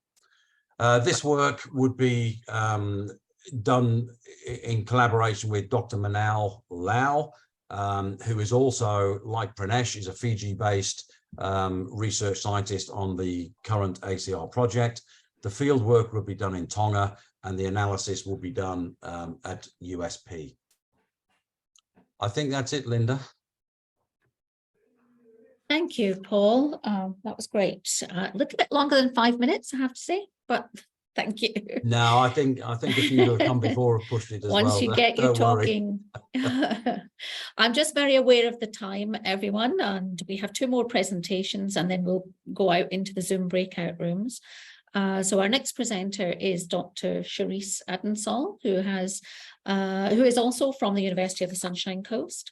She has a new project starting on climate smart regenerative ridge to reef landscapes for sustaining livelihoods of communities on custom land and food security in Vanuatu. Charisse, are you with us?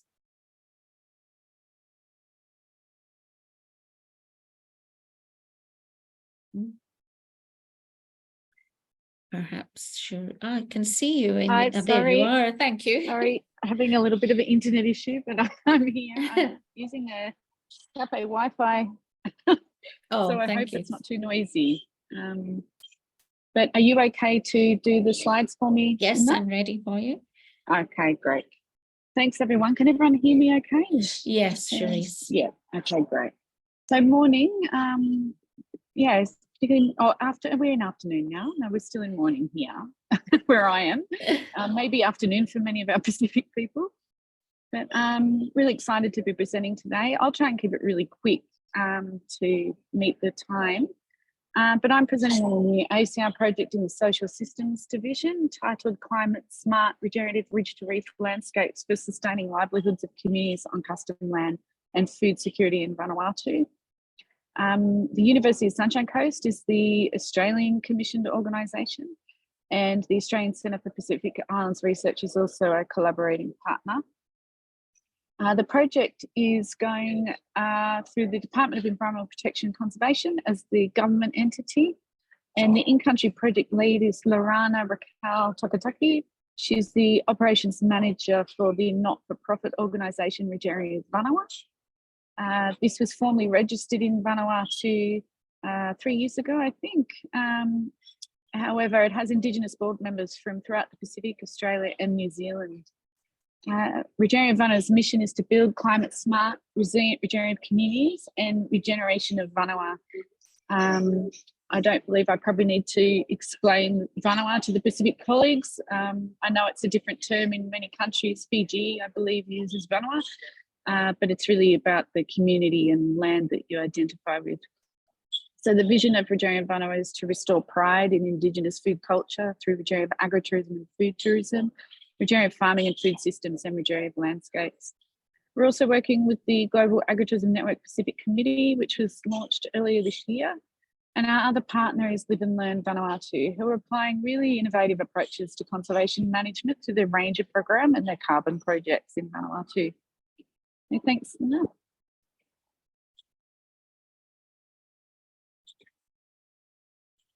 If you could, yep, thank you. Okay, so the project aim, sorry, just getting my screen. The project aim is to apply critical participatory action research methods to empower targeted communities in community conservation areas in Vanuatu to develop rights-based, regenerative, climate-smart ridge-to-reef landscape and food system design and management plans that support food and nutrition security and overall well-being.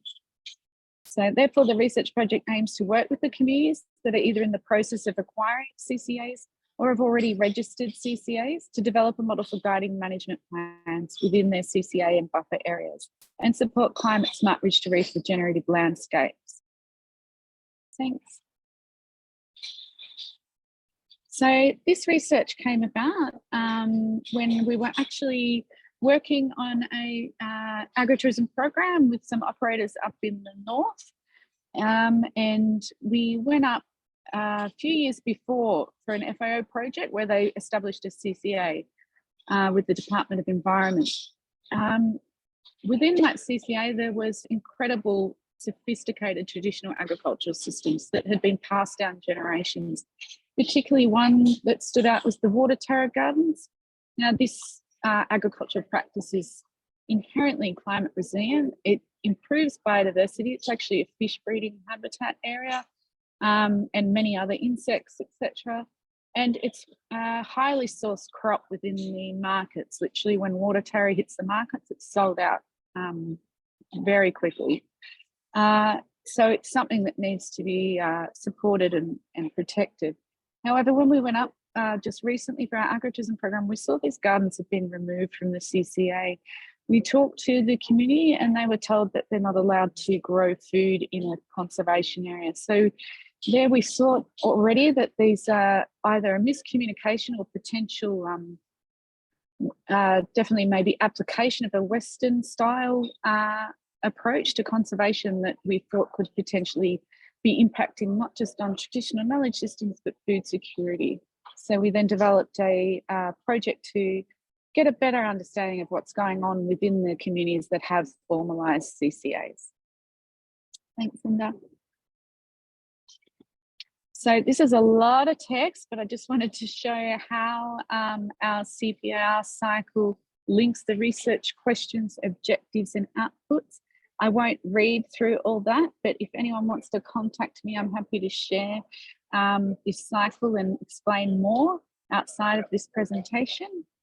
But really, what it seeks to do through the cycle is review current approaches to CCA management and the barriers and opportunities for supporting regenerative climate smart livelihoods, frame revised CCA management plans linking climate adaptation, conservation, food systems, nutrition, health and development in CCAs and the buffer areas, develop a pathway model and build capacity linking to Live and Learn's range of programs and the agritourism program, and pilot and evaluate these interventions and support linkages and synergies to larger climate-focused projects operating throughout Vanuatu. As you know, most ACIAR projects, they're usually very high in capacity and low in budget. So we intend to link to projects already operating that have the opposite, high finances and low capacity. And we hope that this can really add value to those projects. Yep, next one. So these are just some of our project partners within Vanuatu. We've got a kind of chain of command, if you will. There's a new approach in Vanuatu now that you must have a project advisory group that to ensure what you're doing reaches up to government level whenever you're doing a climate related project. I think obviously this is brought about as the finance for climate related projects is increasing. The government wanted to get a firm understanding of who's doing what and where. Then we have our management group, which is the partners I mentioned earlier, Sunshine Coast, Regenerative Whanua, Live and Learn, and the Department of Environment. We're also working with other organisations to implement the research like VRTC, the provincial government and the rangers that are already established through the Live and Learn program. Outcomes, baseline data models, communication, extensive materials and publications. We'll be doing a lot of GIS work with the communities as well, and capacity building and that, and also developing, building on from the Live and Learn Ranger program with their software development, and we'll be building on from that as well. Thanks, Linda. So these are our research topics. We've got a PhD and a master's. So just to start with the PhD, it's looking at traditional gardening systems and their contribution to biodiversity and climate resilience. So while there's a lot of talk globally around regenerative agriculture, and there's now a number of even Hollywood celebrities building this momentum, we think there's significant differences between a Western-centric understanding of regenerative ag and how this may be perceived in the Pacific. However, we do see the common understanding is climate mitigation, adaptation, resilience through enhanced management of soil. Really, the focus is about restoring soil and capturing more carbon within soil. We see this as the bridge. However, outside of that, we see significant differences. And we think this is a real chance for the Pacific to start putting down how they see regenerative agriculture as this area builds in momentum and finance. We believe the PhD position will really add value in developing an understanding of these traditional gardening systems as well, and how they link to regenerative ag and also contribute to climate resilience. So the master's position is regenerative agritourism standards, certification, and accessibility for Indigenous smallholders. It's part of a program that actually originated from an ACIAR project which just finished. And that project resulted in the establishment of the not-for-profit Regenerative Vanuatu. Regenerative Vanuatu has now developed global standards for regenerative agritourism. And we see this master's has a role in evaluating and piloting of the pilot of these standards with Indigenous smallholders. So we intend to pilot the standards with the agritourism operators within the case studies of this ACIAR project. Both the master's and PhD position will be working together, as we see they're really complementary. Also to note, when we talk about accessibility for Indigenous smallholders, we have seen within a lot of certification platforms, many Indigenous operators, particularly smallholder farmers, are ostracised from actually being able to afford certification, and also the complexity of being certified is quite burdensome and difficult. What we've been doing with the Vanuatu Bureau Standards is applying global standards to regenerative agritourism to meet the Global Sustainable Tourism Council, while also meeting principles of regenerative agriculture that are currently out. That what we've done is actually bring it to a context-specific, place-based, and we're developing methods for farmers to be able to do self-assessment, and through the Vanuatu Bureau Standards, it's subsidised, so cost is not a limiting factor. Anyway, this master's will have a definite role in documenting this, and hopefully potentially supporting this kind of initiative to roll outside of Vanuatu. So I look forward to seeing the exciting research proposals that come forward for these two topics. And please reach out to me if you need any more information. I'm happy to have a good yarn, story and session teller Noah and talk about this in much more detail. Thanks, Linda. Thank you very much, Charisse. I'm really aware of the time now. I'm hoping everyone is able to stay on for a bit longer, because I'm very keen for the Zoom breakout rooms to work. We still have one more presentation, which is from Dr. Simon Quigley from Central Queensland University. It's a livestock project on a farm planning approach to increase productivity and profitability of smallholder cattle systems in Vanuatu. Dr. Quigley. Thanks, Linda. Can you see that? Yes, can see that perfectly. Cool. Thank you. G'day, everyone. How are you going? I'm joining from Rockhampton in central Queensland today. Beautiful day up here. It's the beef capital of Australia, for those of you who don't know. So probably the right place to have an ACIAR project on cattle. You'll see there we've got a very long title to our project, but I much prefer the surprisingly efficient Bislama version. So locally, our project is known as Business Blong Bullock, and I think that captures what our project in Vanuatu is about. And I should say this is a phase 2 ACIAR project. So we have been working in Vanuatu since about 2015 with a bit of a break for COVID in between. We've got a number of partners in Vanuatu that we work with, Department of Industry, Department of Livestock, and the VARTC, the research station up on Santo in the north, and a number of Australian partner organisations as well. So just to give some context, I suppose, to the proposed topics that would potentially be available within the current project. The photos there on the left reasonably reflect a large number of smallholder cattle farms in Vanuatu, heavily overgrazed, low productivity from the cattle, lots of weeds. And when we talk to the farmers that we work with, they often have a vision for the future of those photos on the right.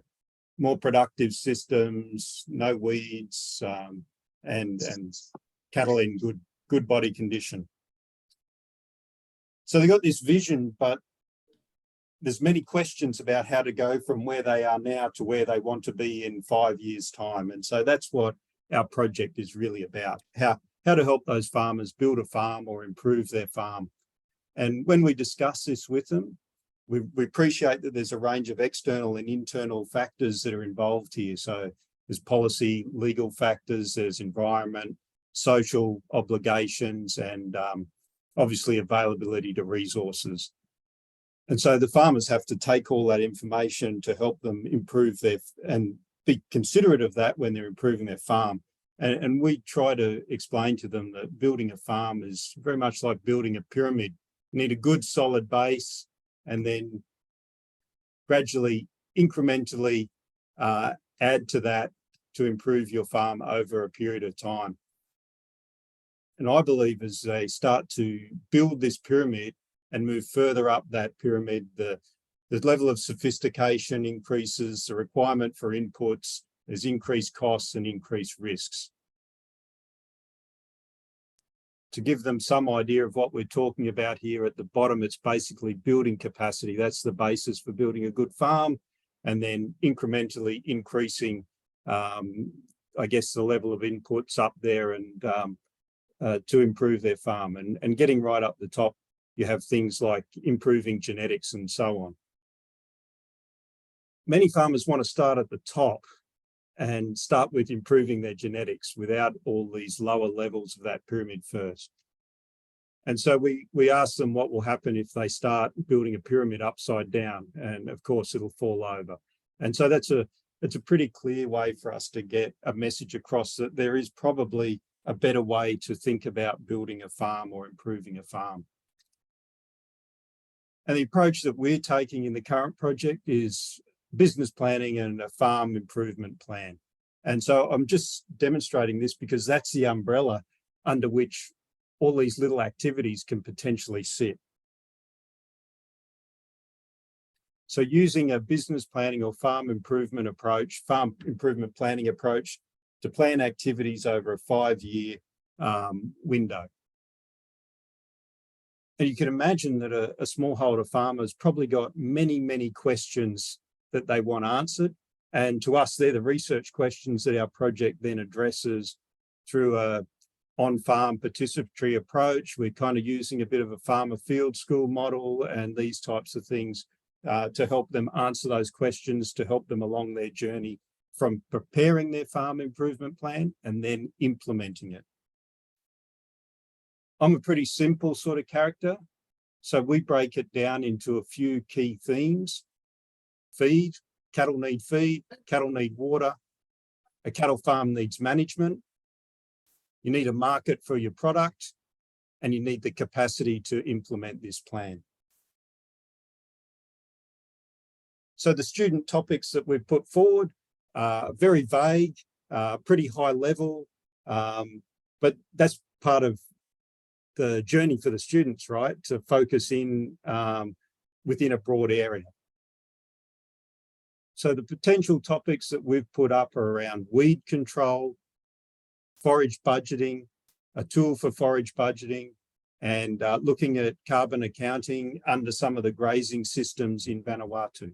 So they all sit under that feed pillar, if you like. Under management, that's animal management, reproduction, puberty, and looking at different breeds that currently exist in Vanuatu and which ones may be more suited to the environment. And I guess that's thinking about the changing climate in Vanuatu, and a little bit there around on-animal technology, which is more specific to traceability of animals in the system from a biosecurity point of view and a market linkage point of view or market access point of view. And then a range of topics around communication, capacity building. So communication and facilitation. So what methods of communication are most suited to help farmers develop business plans? And another question there around the business case for small business of input suppliers and service suppliers to support farmers implement their business plans and farm improvement plans. And thank you, Linda. I'm pretty sure that I was under 5 minutes. And unfortunately, I have to go in 4 minutes. Oh, wow. Sorry about that. Sorry about that, everyone. We have gone over time. I'm just about to open the Zoom breakout rooms. Thank you so much to all the project leaders who have presented on their really interesting projects today. I'm hoping that people can stay on and speak to the project leaders if they're available. I'm going to open the breakout rooms, and you are free to select the breakout room that you're interested in. They're all named with the project ACIAR code and the project leader's name, and you just say, click on the little join button to join that session. I've assigned the project leaders already. So I'll open the breakout rooms now.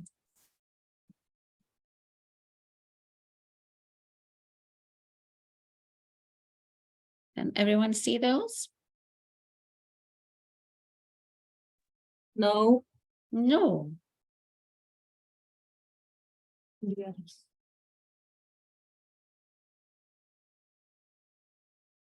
I can see them, Linda. Sorry. I can see the rooms. Oh, I'm not sure why you can't select the room that you want to go to. Yes, Linda, I can select as well. Sorry, Dr. Siaka.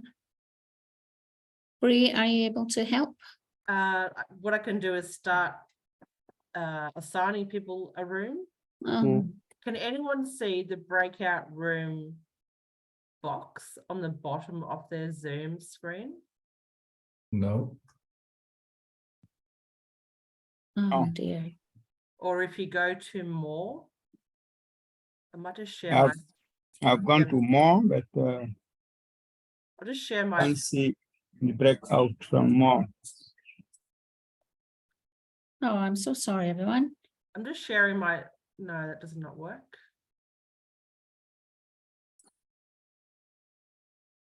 If people put what they want in the chat, I can start signing you manually.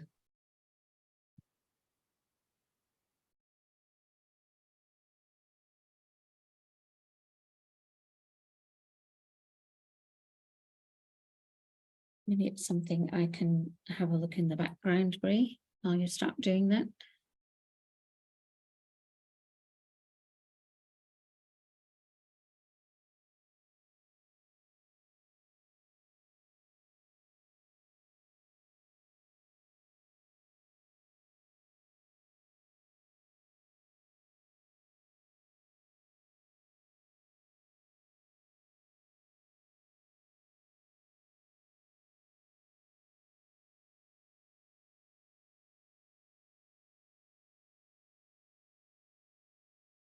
If people could just say which room they want to join, and I will join you into that. Oh.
Sorry, everyone.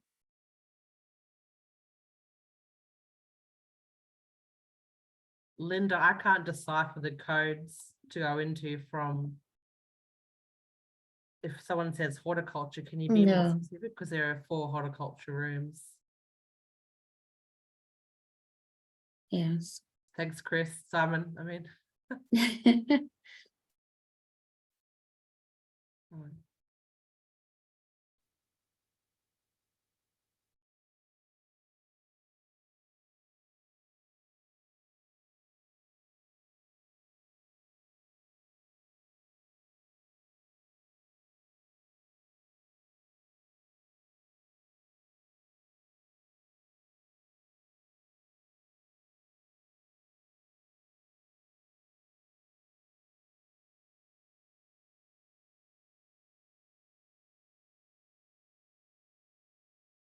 Oh, I'm so sorry.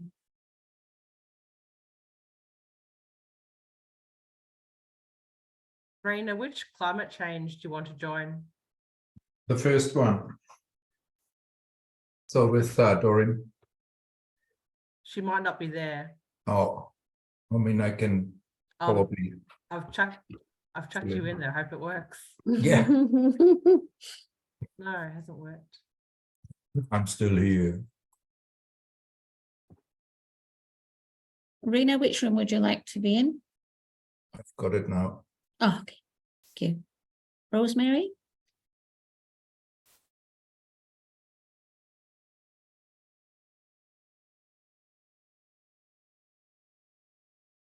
Oh, Dr. Pelotti is here now.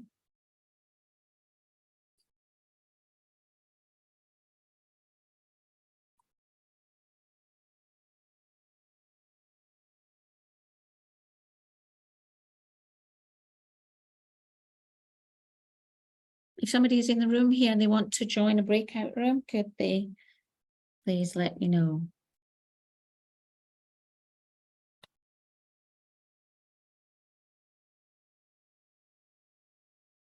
Linda, what's the land care room number? Mary Johnson. Thank you.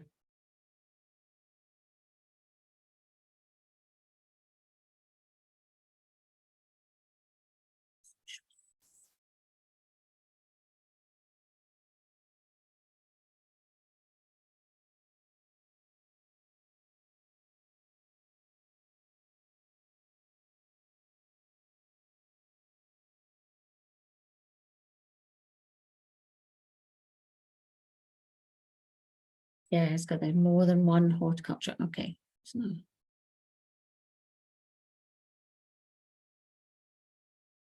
Rosemary, are you after Mary Johnson as well?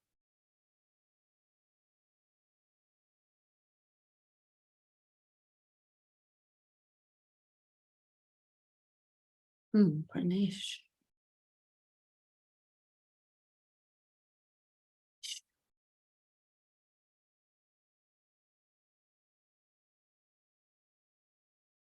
Really, I mean. Well, Rosemary, yes. Oh my goodness.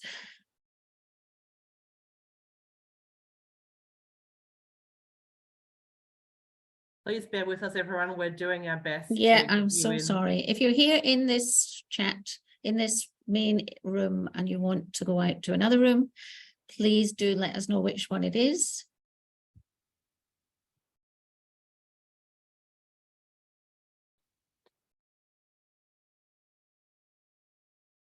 Maria, where do you want to go? Deb Hill. There we go. I'm putting Deborah you in Hill? there. I've put you in there now. Okay, thank you. Derek, can you talk to me directly? Where can I put you?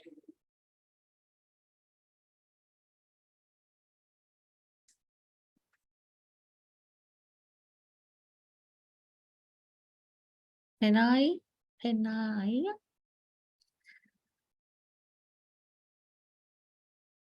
Kamal, Debbie, where can I put you? Yes.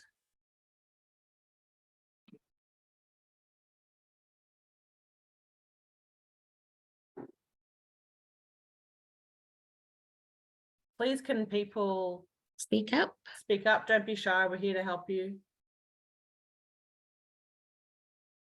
So Salikia into Carmel's room. Move to social system. Which Ditoga? Which social system project are you interested in?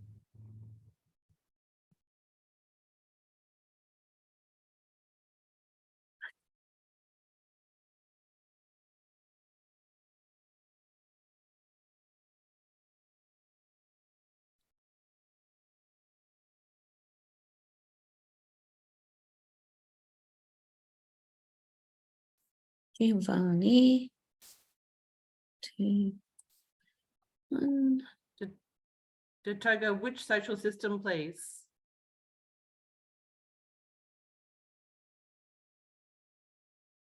Thank you.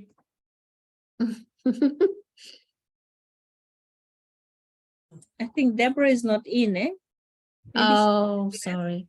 Maybe Yeah. she had to go. Yeah, because we have a student who is interested, I think. Oh, we'll have to just follow up. Yeah.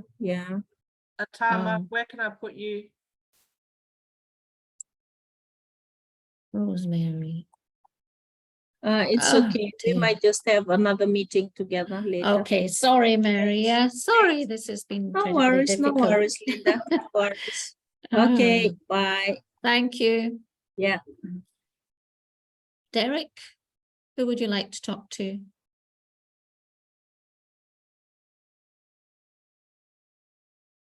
Titilia, which climate change you want to go to? Dr. James, I'm putting you there because I think okay, this is Nditona.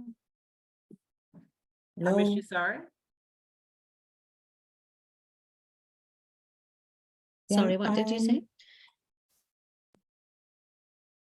This is Nditona, yeah. Can I move into, I think, Dr. Mary Yafon is a local supervisor. Dr. Maria Fong, did you say? Maria Fong. Oh, sorry, I think she's just left the meeting. But she's very happy for students to reach out and catch up with her by email. Okay, that's fine. I can do that. Simon, you're back in the room. Dr. Siaka, you're back in the room. We are back in the room. We are done with. Oh, did Simon, Dr. Quigley have to leave? Yeah, he had to leave for. Oh, I'm so sorry. An oral examination. Oh, okay. Yeah, but at least we had a few things to discuss. Okay. We have discussed few things, myself, Simon, and Dr. Abubakar. And you're happy to follow up later by email, Dr. Siaka? Yeah. We agreed to follow up if any issue. Yeah. Okay. I can see that the climate change room and still Dr. Pri, how are you? Dr. Bree.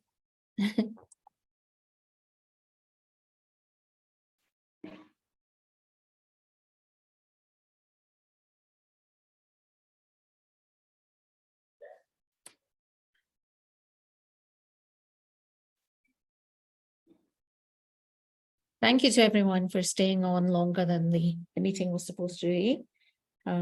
Once you get project leaders talking about their projects, they can definitely take longer than the allocated 5 minutes.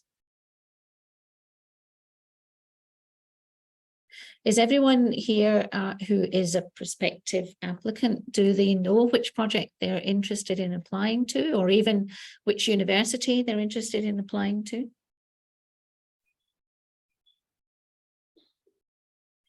Everybody's very quiet today.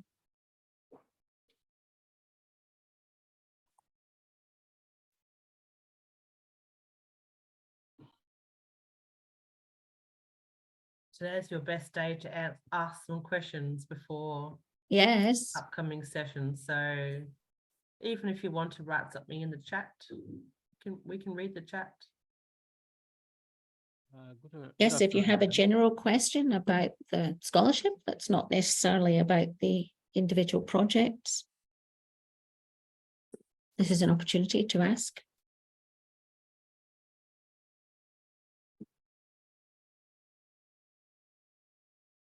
And one thing to keep in mind while you might have a question is that this initial communication is really important in terms of reaching out to prospective supervisors, etc. There's a question in the room.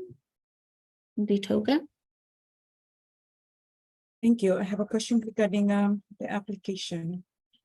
Is it, can you hear me? Yes, we can hear you. Thank you. Thank you. Can we have like applied for 2 projects or only 1? I had that question the other day. I think that would be a question best put to the graduate officers at the university that you're interested in, Ditoga. Is it FNU or USP that you're interested in? I have one in FNU and Oh. one at USP. Okay, I think that has happened in the past, but that would obviously be something that you'd have to discuss with the supervisor, the potential principal supervisor and the ACIAR co-supervisor. And maybe check with Mai Alakan, who spoke at the beginning of the session from the ACIAR country office. Her contact details are on the university websites too, and whether that's a possibility. Does that help answer your question? All right, thank you. Thank you. Ditoga, maybe think about what is of most interest to you, because ultimately, for example, Dr. Pilotti might get 7 applicants to her projects looking at coconut. And from that, she and her team need to make a decision about who they support, which might be only 2 people. So do reach out to the supervisors and the project leaders as soon as you can. And remember that your PhD or master's is something that you need to be really passionate about. So perhaps 1, I understand that 2 would keep your options open, but 1 sort of shows that dedication. Okay. Thanks for your question. Thank you for the advice. Yeah. Thank you. Yeah, Linda, I'm sorry. I must apologize to William. I was in the middle of speaking with him and maybe I'm going to drop out again. You're frozen. That's fine, Dr. Pilotti, it's all right.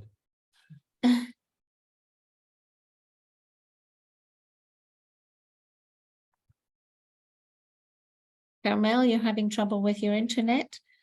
yes, I'm sorry. I don't think I can stay on because it keeps dropping out. Oh, okay. Yeah, I was in conversation with William just and it took me a long time to get back on. So perhaps, yeah.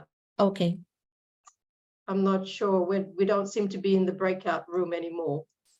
You want me to put you in the breakout room? Well, I'm not sure if William is still. Yes, please. That'll be really good. Yes. Thank you, Dr. West. Okay. I hope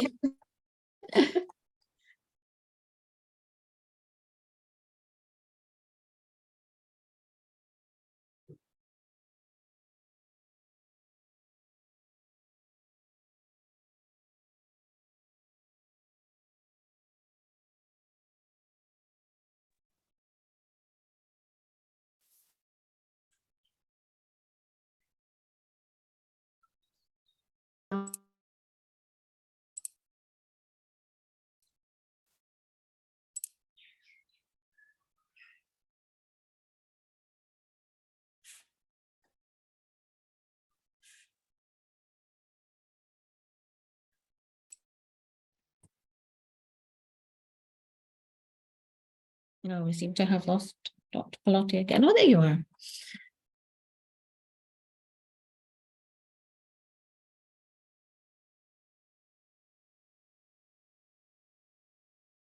You're not showing up in the unassigned, Carmel. You're showing up in that room.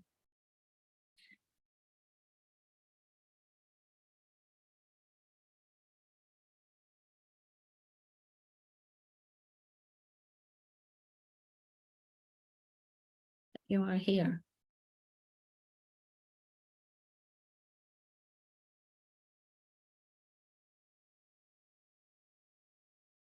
Does anybody else have a question that they want to ask while we're in this main session?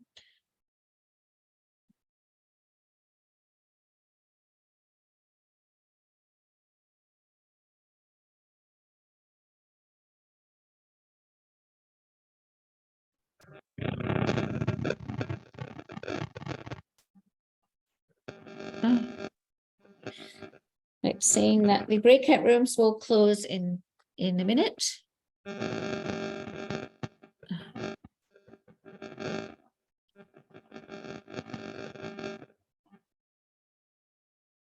It's showing that the breakout rooms will close automatically.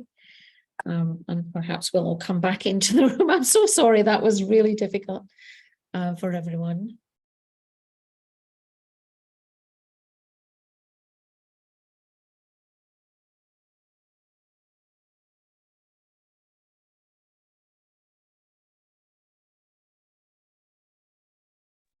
Linda, will we post the recording online? Yes, we will. When everybody comes back into the room, I'll say that we'll put this recording, Joe is recording. We'll put the recording onto the USP and FNU websites. Perfect.